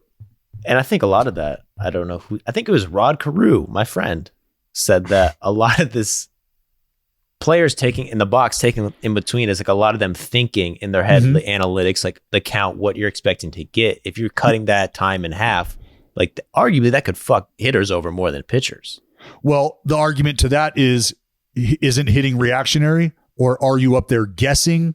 And the response is, no, I've got a game plan and I know what I'm trying to do. What I'm trying to do is think about what you threw me 3 months ago in this same spot, or what you threw a guy like me last week in this same spot, because maybe you've made an adjustment. So I'm trying to go through that Rolodex in my head. Hey, it was fucking 1-2. It was a slider with a guy on second base, less than 2 outs a month ago. But now this son of a bitch has started to generate 4 to 6 more inches of run on his 2-seamer, and he already threw me that slider the first time around, so he might be trying to get me out a second way here. Those are all things you're thinking about at the plate, and now that's being condensed. So as much as I talk shit about the hitters, this absolutely impacts the hitters, and I do feel bad for them because it's asking them to quickly get through that Rolodex that I just described, where they're not really used to having to do that. Dude, I've been thinking of this blows. I know for me, like trying to memorize all this shit would fuck me up, dude. I was like trying to memorize. You got all these new pitchers, all these game plans, and there's a new strategy or separator percentage for every single pitch. Like I'd be taking 30 seconds trying to remember all of this. Like it's a separator though. In half, fuck. The preparation beforehand. Are you putting in the work? Are you preparing to the point where you don't have to step out? You don't have to look at your fucking armband or pull the thing out of your pocket and look at a sense of pride for me. Having a game plan, knowing each and every batter stepping into the box, knowing what their first pitch swing rate was, knowing what their take rate was, knowing what they did when they had guys in scoring position with less than 2 outs. Knowing all of those things was a sense of pride for me, not having to depend on my fucking pitching coach, the old fucker who's sitting in the dugout, who's going to walk out and tell me, hey, keep it low, get your ground ball here. Oh, got it. Thanks. I need a little more than that. And so I took responsibility for that. And that would be my messaging to young pitchers is do not wait for somebody else to come to you with a game plan. Why don't you get ahead? Why don't you have an idea of how you want to attack? It's street legal for you to sharpen your sword and have a game plan on how you want to stab. Well, let me just tell you right now, the amount of rule changes since when did Rob Manfred come into office? Okay, 2013. Since then, slides in the second, hard slides, taking out a runner, banned. 7 inning. No, sorry, that's not a real rule. Extra inning runner on second. DH, universal DH, expanded postseason, shifts, and pitch clock. That's like 6 rules. And Ohtani rule. The Ohtani rule. And according to this, at least, the only 2 rule changes before that were 2008 and 1988. It's the 2 rule changes in 20 years. Manfred comes in, it's like 6 of them, which I fucking love, honestly. Well, it's if you're going to I like all those rules. If you're going to shake the game up, you're supposed to do it like over time. Like there's nothing that says that you have to do it this way, right? Dude, get it out of the way. Like just well, that's what the Appalachian League is for. That's the other thing that people are pissed about. You have to understand that something has to be done at some point in time if you're going to evolve. Oh, well, how about the fucking minor leaguers that are stuck in the Appalachian League where they're talking about moving the mound back and they're talking about electronic strike zones and shit? It's like, you know what? This is the time and the place in this era where that's happening. And it might feel like it's an unfortunate set of circumstances to be performing under. And I think if you zoom out, you could probably agree that, yeah, damn, it sucks that this all started right when I was doing this. But that has to happen if you're going to figure anything out at the upper levels. Yeah. Where would you have baseball starting to experiment? At what level would you have baseball starting to experiment? You want to see this done in high school? Yeah. You want to, what the fuck? No, it's got to happen there. So it is what it is. I mean, I like all those rule changes. I think are positive. With even the runner on second base, extra innings, the amount of people who don't like that, to me, is fucking mind. Like that's the best rule that's ever happened. I love that rule. That shit is lit. You're running into you purists. Like it, Jared? I do, yeah. Yeah. I love it. I hated the 7-inning doubleheaders, but I love the automatic runner in extra innings. It's like we've played 9 innings. We can't determine a winner. Like, let's speed it up a little bit. It's so much better. So much more entertaining. Flip side, the player perspective is, no, that's the idea, is everything that we have put into this has resulted in this. It might not be a number on the board, which gets the fans excited, but the number not being on the board is just as exciting to the players. We are preventing this from happening, and we have been doing so for 9 innings. And now all of a sudden, we're just going to take all of our hard work and cast that aside and stick a guy out there on second? Well, you have the same opportunity. Mm-hmm. But I'm not saying that it makes sense. I'm giving you an example of the mind thought or the thought process, the pride that goes into a body of work. And the feeling at times is, well, if I can throw a fucking shutout and at the end of it, we're just going to stick a guy on second base. Like, what did I work my ass off for? And I'm not saying that it makes any sense. I'm just telling you that this is how guys feel about it. Like, if you put all the blood, sweat, and tears into winning this game, it feels like at a certain point in time, just adding a runner there kind of cuts into all of the work that I've been doing to pitchers. Keep this game the way it's at. Would you say most players like it though? What do you think? Yeah. Yeah, I would feel like it kind of only pitchers would ever think that for hitters. Yeah, I mean, a hitter loves the idea of being able to go up there and end a game with one swing of the bat. Yeah, and I mean, postseason, I love the idea that it's regular season, not postseason. Yeah, I agree with that too. That's fair. Yeah. It is a little fluky. And my point to that is it's almost like we understand when the games really, really mean something and they're going to be settling like championship conversations. We want to let the game of baseball, as it's been intended to be, we want to let it play out that way. Because why else would you not do it in the postseason, but do it in the regular season? But didn't for these new rule changes, didn't the players just not vote? Like they said, we're not voting for this. They like withheld their vote. This is like they're not for unilateral implementation. So, was that kind of like a statement, or do you think they actually hate the pitch clock and hate banning the shift? What do I think players hate it? Well, it's for every player. Look, for every left-handed hitter that says kill the shift, you have other players and probably pitchers who are saying, well, we see the benefit from being able to move guys around. And if the hitters are just not going to adjust, why are we now adjusting rules to their benefit for their lack of ability to adjust? That's how pitchers can view it. Yeah. Like, you understand what's happening here is that hitters have just ultimately refused to adjust their approach at home plate. And we're now at a point where we're just going to stop allowing us to defend their stubbornness. We're now going to be rewarding their stubbornness. It's like, well, what? We're like, huh? So the guy just refuses to fucking use the other side of the field? And now you're going to tell me we can't put a guy over there? Why? Because he's just refused to go the other way? Okay, I guess. I hate when people say that. Like,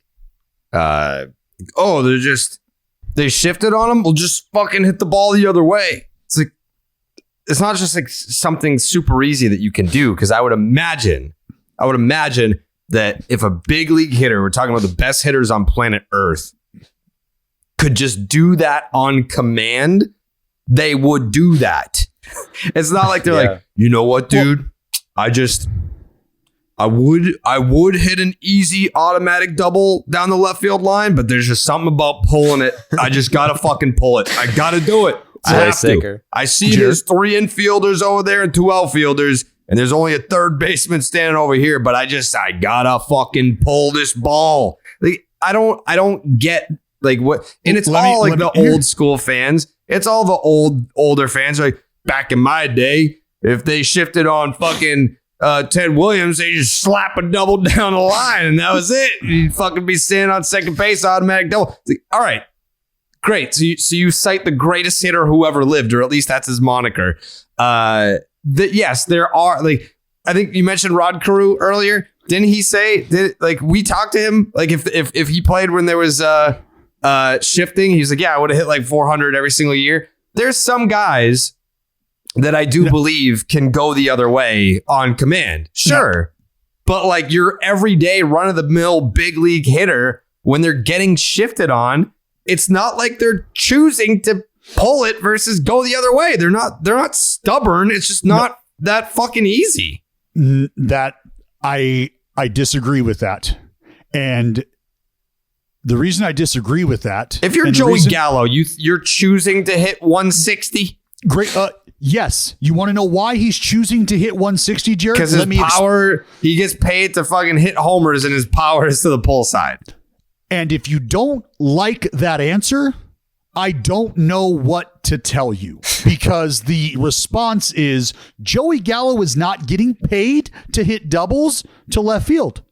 Joey Gallo did not get traded because he can put the ball on the ground to the left side of the infield. Joey Gallo is not getting paid to do any of that. Joey Gallo is getting paid to try to hit the ball out of the ballpark. Joey Gallo knows that. The people that are paying Joey Gallo know that. So should they start to see Joey Gallo just slap it to the left side They're probably going to pull Joey in and go, hey, that's cool and all. You're not here for that.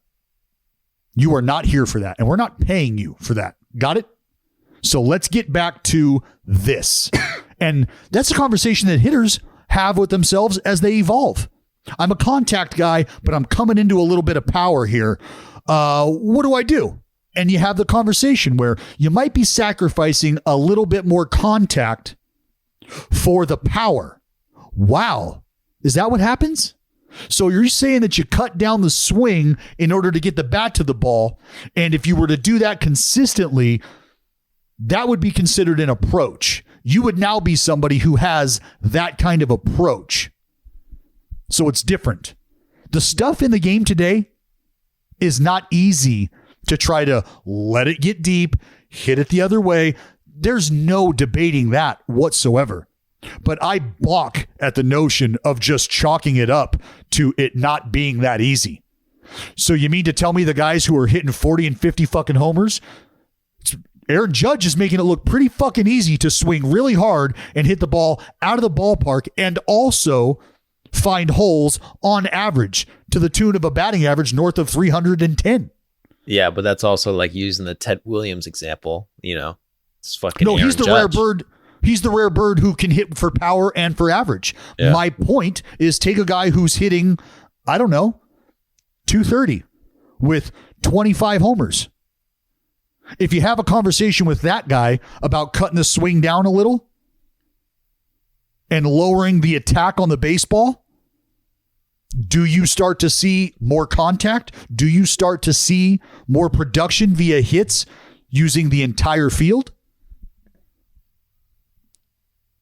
Well, I think the argument is the other team that's doing the shift. If someone like Joey Gallo is like, yeah, we kind of want you to try to hit a single to left, get a single. Yes. We don't give a fuck. You're hitting. Yes. We don't want you to hit a bomb. That's the point.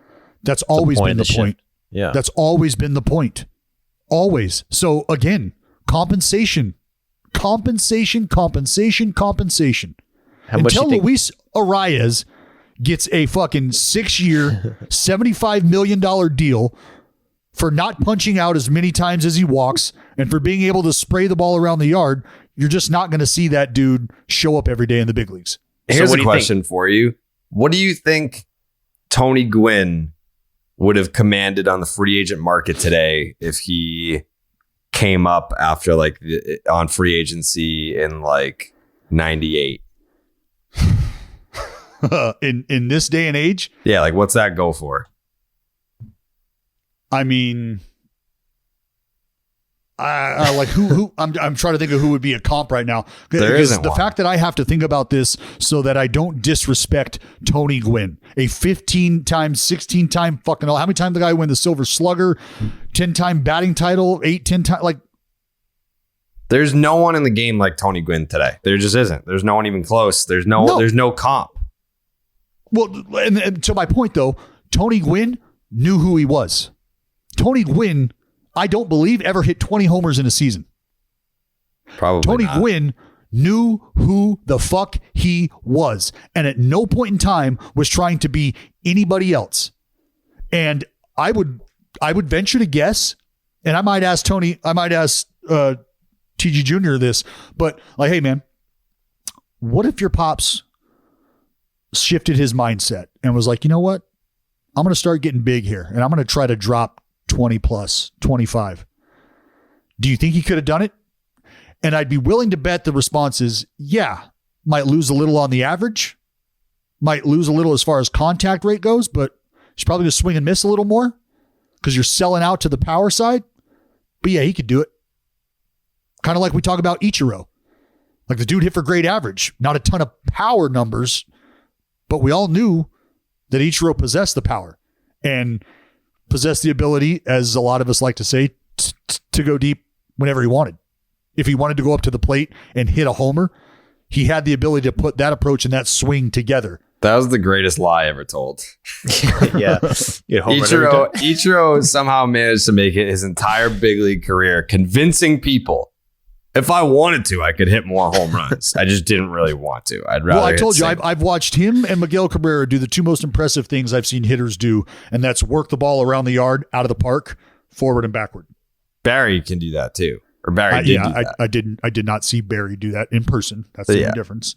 Yeah. I've seen Barry do that. I think, didn't he do it? On the game show? No, in the Jenny Finch video. Oh, I don't know. Where he wouldn't let Jenny Finch pitch to him in an at bat, but he tracked it, and then he just like did all this other stuff. He was like doing bunts, so he'd have his bat go like and hit it. Like he'd be like, "I'm on you. Look how easy it is," and then actually try to swing.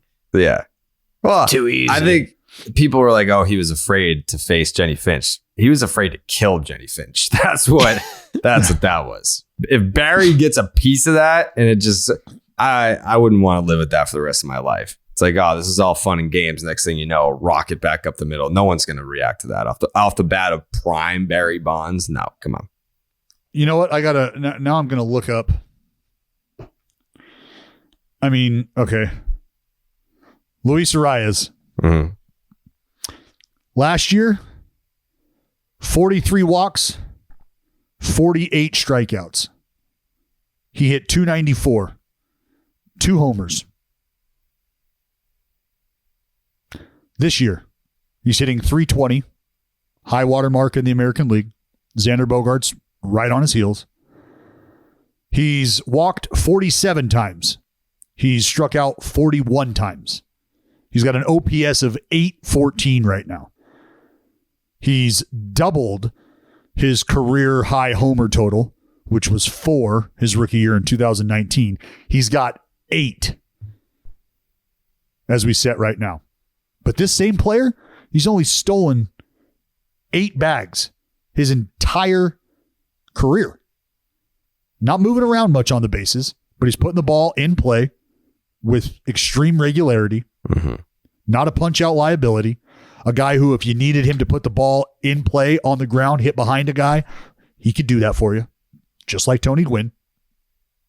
But you don't see the value in this player in today's game the way you might have saw the value in this kind of player in eras before. Because you see this player and you're thinking, well, that's just a guy who can't hurt me. Well, that's cool. He's going to hit a double. Sweet. Doesn't strike out a lot, so he's going to put the ball in play. Sounds like a double play opportunity. And it's like, well, do you have a conversation with Arias and bring him in and say, hey, look, man, we're okay with the strikeouts and the walks and that number. That looks really cool and all, but we'd be totally okay if you punched out 50 more times. Do you think you could hit 8 more homers? And that's the thing is like when we talk about Tony Gwynn and what he would be worth today, I don't think Tony Gwynn would be Tony Gwynn today. I think that the coaches would be in his ear being like, hey, try this, try that. Mm-hmm. The whole like hitting 390 thing, that's got to go. Yeah. Yep. You're ruining the team, dude. Yeah. If you just, I got his baseball reference up right now. If you just look at his OPS plus, like he has some fucking insane seasons where he's like 170, 150. But it's like a lot of these where he was probably considered the best hitter in the game are like 130, 120 OPS plus, which today people would be like, yeah, good hitter. He would never be, you put up 120, 130, it's never like, oh, you're the best. Go. Well, the damage, that's where everybody's going. The damage. Because, I mean, look, let's be real. Aaron Judge, in a matter of 2.5 seasons, will eclipse the career homer mark for Tony Gwynn. Right? What did he hit? 140? 130? 140? 135. Judge got fucking 57 of them motherfuckers right now. I mean, come on. Yeah. It's a... How many seasons did Tony play? 22? 20 seasons. You can take 3 Aaron Judge seasons and eclipse Tony Gwynn's career for homer total. Yeah, I mean, so...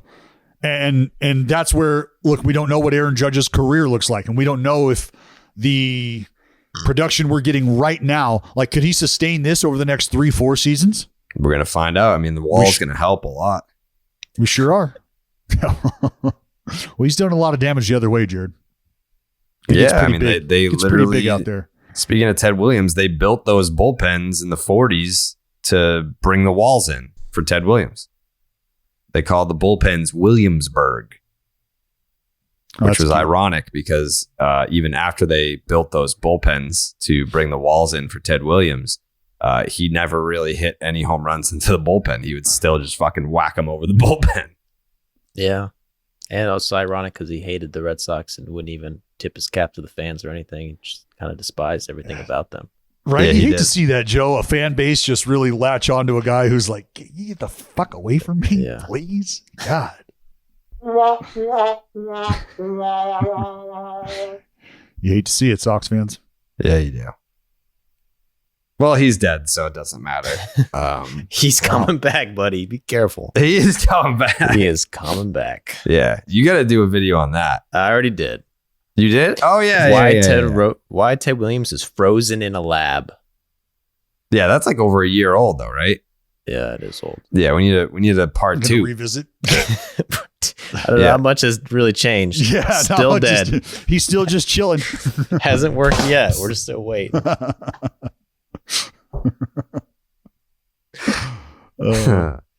Speaking of chilling and being chilled, Blue Moon, baby. Oh, moons. Yeah, I don't know where the fuck Jake went. He's probably in another meeting. Baseball Moon, and beer Jake. go hand in hand. And Blue Moon is the perfect stadium companion with its bold flavor, bright explosion of color, iconic orange slice ritual, and authentic ballpark roots. In fact, Blue Moon was born in a ballpark first created at the Sandlot Brewery in Denver, Colorado. From first pitch to extra innings, a Blue Moon guarantees a one-of-a-kind beer experience every single time. Me and Jake went to the game Tuesday night. We were drinking Blue Moons. It started raining. We were like, hey, do you want to go for cover? And me and Jake were just like, honestly, we're watching baseball. We're at Fenway. We got a Blue Moon in hand. Why would we? Who cares? It's just a little rain. We got all we need right here. And I was like, you know what, Jake? You're 100% right. So we stayed and we drank those Blue Moons together. Red Sox lost. From its refreshing flavor with Valencia orange peel for a subtle sweetness and hints of coriander. Blue Moon Belgian White is one-of-a-kind beer that's made brighter. It's carefully crafted and full-flavored with refreshing notes and a smooth, creamy finish. Why strike out with the same old beer when you get something that's one of a kind? Best served with a signature orange garnish to showcase its beautiful hazy color. A beer this good only comes around once in a blue moon, but you can enjoy it all season long. Break out of your same old beer slump. Blue Moon Belgian White is one of a kind every time. Get Blue Moon Belgian White delivered by visiting get.bluemoonbeer.com/rocket to see your delivery options. That is get.bluemoonbeer.com/rocket. Blue Moon, made brighter. Celebrate responsibly. Blue Moon Brewing Company, Golden, Colorado Ale. Was there anything else that we missed? Zach Plesak broke his hand, gave up a homer, and punched the mound, broke his hand. What? And I think he's going to miss the rest of the year. And then CAA, his agency, dropped him. And I think he went with Aces. But John Heyman, I don't know what the fuck John Heyman has against Zach Plesak. Like, obviously, all right, fine. It's stupid. It's stupid to punch things and break your hand, especially when you're the Cleveland Guardians, the first place Cleveland Guardians, who have a stranglehold on the AL Central. Very stupid to punch things in the heat of the moment. That's why teams have punching bags in their clubhouse, in the hallway. The Brewers have one. Like right when you walk down the stairs, you take a left. There's like a little. It was like a corner office. They just put a punching bag in there. But a lot of teams have stuff like that. But Zach Plesak last year or the year before, he broke his thumb taking his shirt off. And if you search John Heyman's tweets, he's tweeted about this a lot. It's almost like he has like a personal grudge against Zach Plesak because he's like, yeah, this is someone that, you know, he broke his hand punching the mound and he broke his thumb aggressively taking his shirt off. What the fuck does it mean to aggressively take your shirt off? And how do you break your thumb in any manner of taking your shirt off. That to me doesn't make any sense. There seems to, and he also, it was a weird tweet where I don't have it in front of me, but Heyman was like, last year he broke his thumb aggressively taking his shirt off. This year he broke his hand punching the mound, and his uncle Dan Plesak played in 3,000 however many games, and he never spent a day on the disabled list. Like, who the fuck? Like, he's not. What? What a weird thing to include at the end there. I don't know. Well, I think, and I don't know the relationship between Plesak and I mean, Dan Plesak is a fucking analyst at MLB Network, and so is John Heyman. If I were Dan Plesak, I'd be like, that was a weird tweet. Yeah. You're not beating your chest if you're Dan Plesak being like, that's right, nephew. I never fucking spent a day on the disabled list, and you bitch ass pussy. You fucking what? Who does that serve? I think what it is, like, all right, let's rewind here. Let's rewind. Was the injury to Plesak's thumb originally stated as, whether it's from him or from the organization, he aggressively took his shirt off? Because that's the word that they keep using, is aggressively. So then is that Heyman just repeating that word? I don't know. I mean, I don't know that for me, that's it's not like the Cleveland Guardians would tweet out, today we've placed Zach Plesak on the 60-day injured list because he aggressively took his shirt off. They would just say, like, because he broke his thumb. Sure. Well, I'm saying in the media scrum, though, when you're answering those questions, like, okay, hey, well, how did it happen? How did he break his thumb? And then that response right there was the word or the phrasing. He was taking his shirt off and, rather aggressively. And so blah, blah, blah, blah, blah. And now that's where writers would then say he was aggressively taking his shirt off, said so-and-so. And that's how the injury occurred. So if that's just kind of been, and you know how that happens, the media gets a catchphrase or a buzzword and everybody just uses it. Everybody. But like, so he has multiple tweets about aggressively taking the shirt off. Like, yeah, once you establish how it happened, can't you just be like, he broke his thumb in 2021 and he broke his hand here? Like, just so that you know, he did it aggressively taking his shirt off. Whoa, wait. You know what? How about this? If you read your boy fucking what's his face fucking Passan, you read his tweets about Rob Manfred and the commissioner's office and what they've done with the players union. He lets you know every single fucking time that it was Rob Manfred and the commissioner's office that voluntarily acknowledge the players union. They voluntarily acknowledge it. Why do they let us know that every single time, Jared? Aren't we at the point now where we could just have them say they've acknowledged it? Why that word voluntarily? Why does that continue to get fucking rammed down my throat when I have to read about that? It's a great question. Voluntarily. At what point does the decision just become a decision? At what point do we get to move on from them voluntarily choosing to acknowledge a group that they have oppressed since the beginning of the game? Passing, bought and sold, huh? Yeah. Any insight into that? Because it sounds like we're just making sure the message is received. Kind of like maybe you feel or some others feel about John Heyman and his repeated use of the word aggressive. Aggressively. Let me ask you this. When did that happen in conjunction with the COVID stuff? This is about I think it was after the COVID suspension.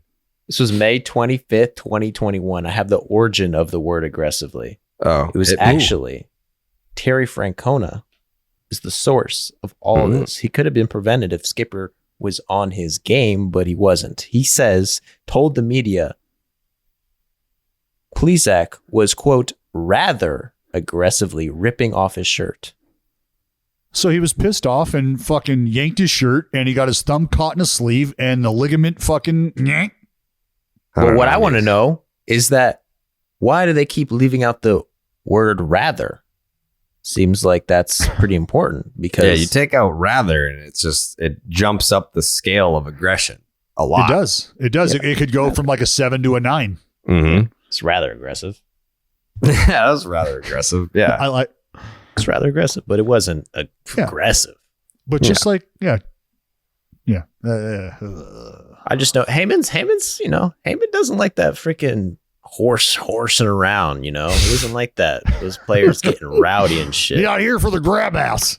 He's not, he's old school, bro. You hear him talk about like Judge and steroids and shit. It's like, Wait, he did?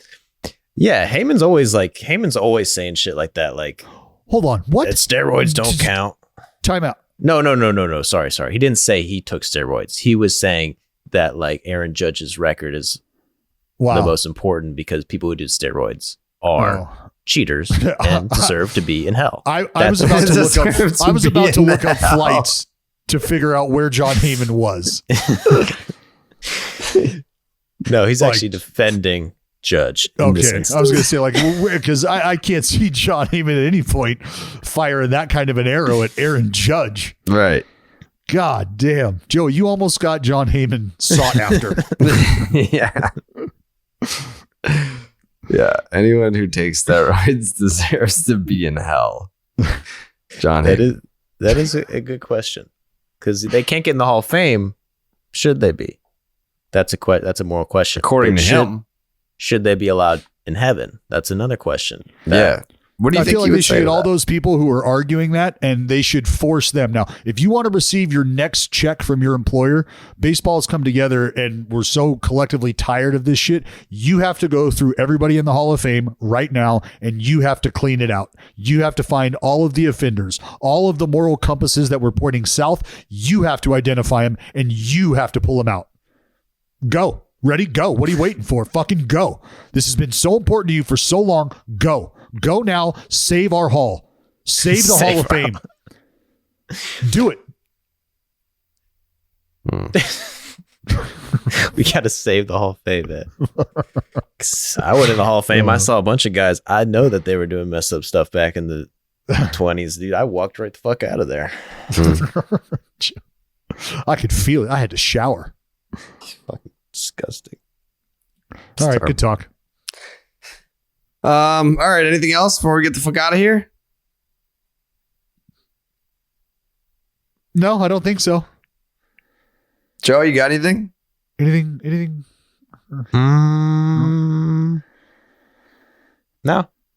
All right. We'll be back on Monday, right? What's the day? Thursday? Yeah. Any good series coming up this weekend? Anyone that we should keep an eye on? What the fuck's going on here? Mets Pirates. Mets Pirates. Mets Pirates. We've also got the Houston Astros and the Oakland Athletics Oh, that's gonna be huge. squaring off. There's gonna be The series Phillies is- Braves. Phillies Braves will be a good one. Well, Phillies Braves. Phillies Braves. Yeah. Phillies Uh, Braves this weekend. No one cares about Dodgers well- Giants. Baltimore, Toronto. I guess, but Look, are right, you counting all them right, out? Are all you right, counting them all out? Are right. you burying them? Bury No. them then. Bury them. oh, pussy. Twins Bury 'em. guards. Twins guards. No, let's get back to the birds that you just Twins wanted to guards. fucking clip. Let's get back to the birds. All right. Orioles Blue Jays is of note. Twins guards is of note. Phillies Braves is of note. And that's about it. Who else is playing? Who are the White Sox playing? Aren't the White Sox? Play Detroit. Yeah, that's gonna be boring. Hey, next 4 games. They got Boring. Detroit, then they're playing the Guardians. Hey, they could erase that lead right there. 4 games. Tied Yeah. up. Could be. See. So, all right. There's a few series to pay attention to. All right. We'll reconvene. Hold on. What? Mister, I don't have any final thoughts. We got fucking 20 final thoughts. Well, because we understand what today is. Roberto Clemente Day. Yes.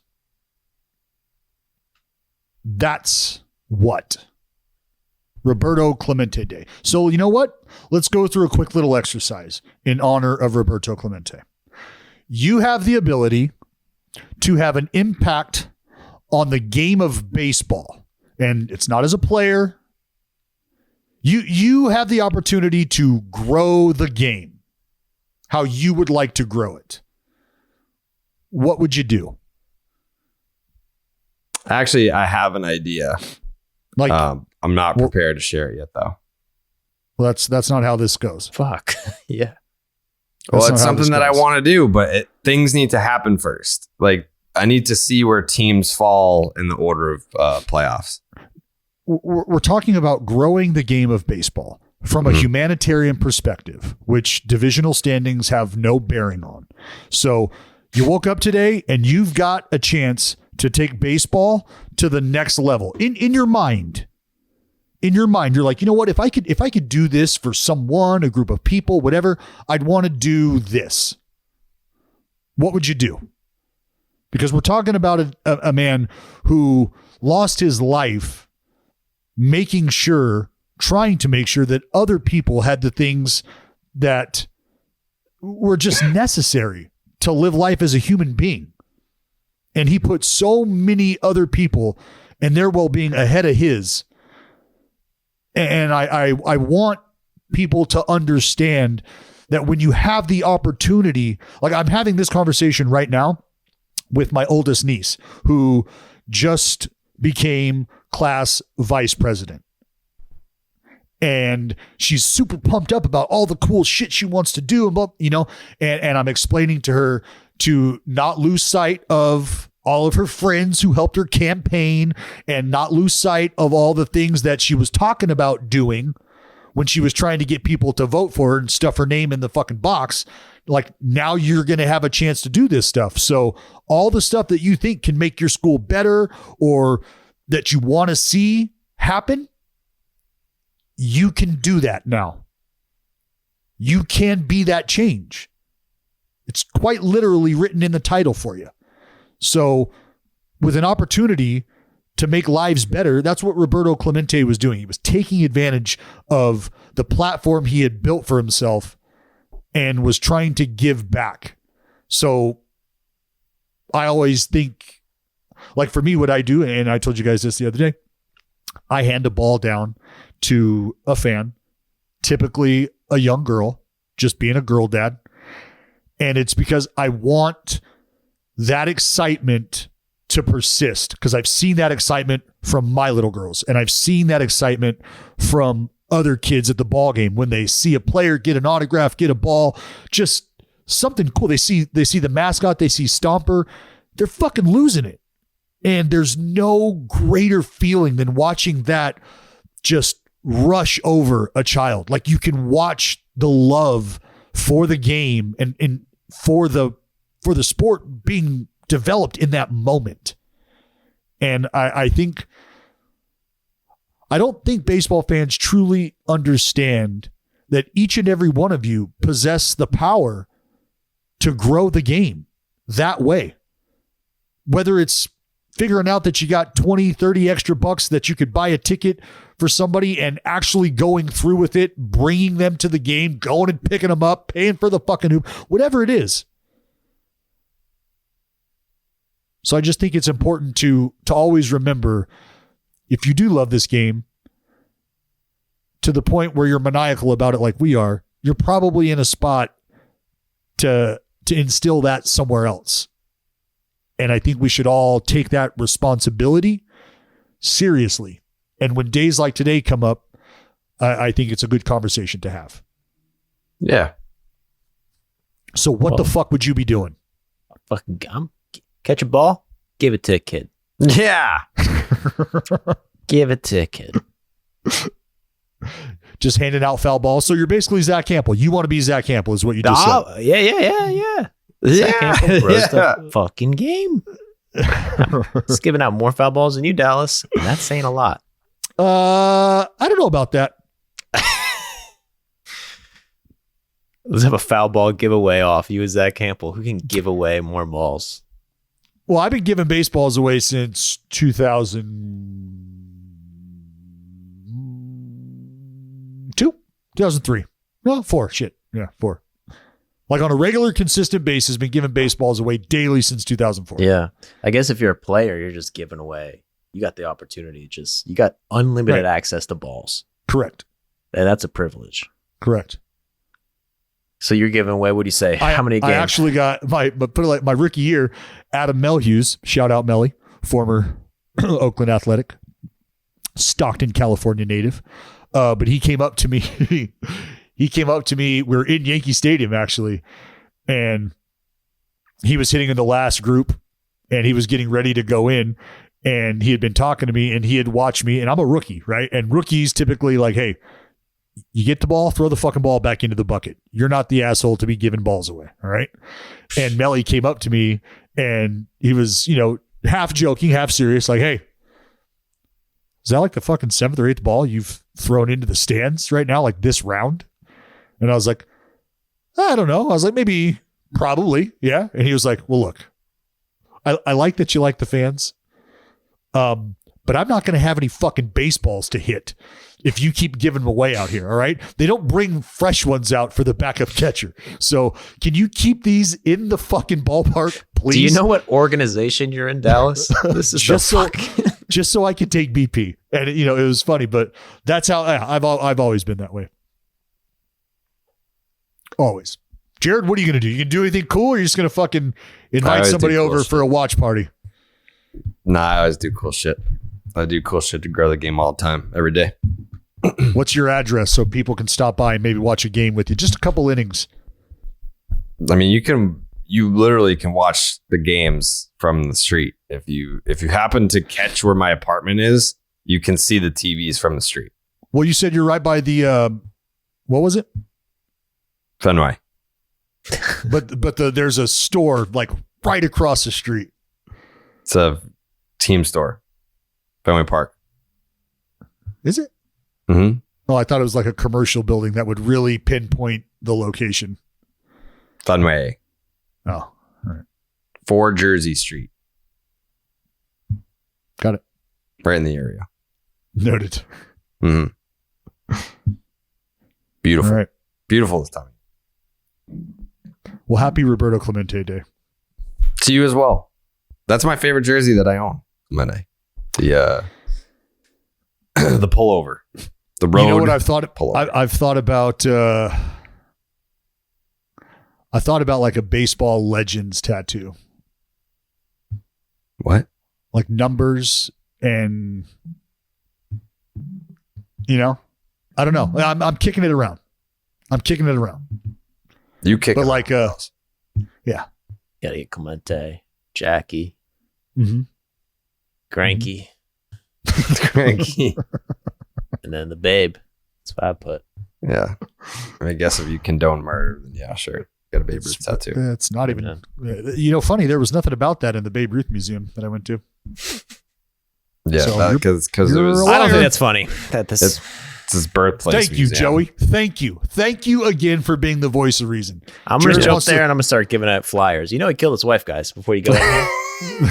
Just warning. Yeah. That's what I'm gonna do. When I retire someday, I'm gonna move to Baltimore just to stand outside the Babe Ruth Museum so that people know that he killed his wife. Yeah, this house looks just like the old one. His other house actually is burnt down. It's not there anymore. Yeah. You can actually You guys still done? hear his wife's screams if you go there. You done? Wow. There's got to be a line drawn somewhere. What do you mean? I don't know how. Yeah, you I'm sure the fucking police. sleep. I'm sure the police drew the line outside the house I for don't know sure. I don't know how you sleep at night. Yeah, killed her. All right, thanks for listening. We'll see you on Monday. He's innocent. We go.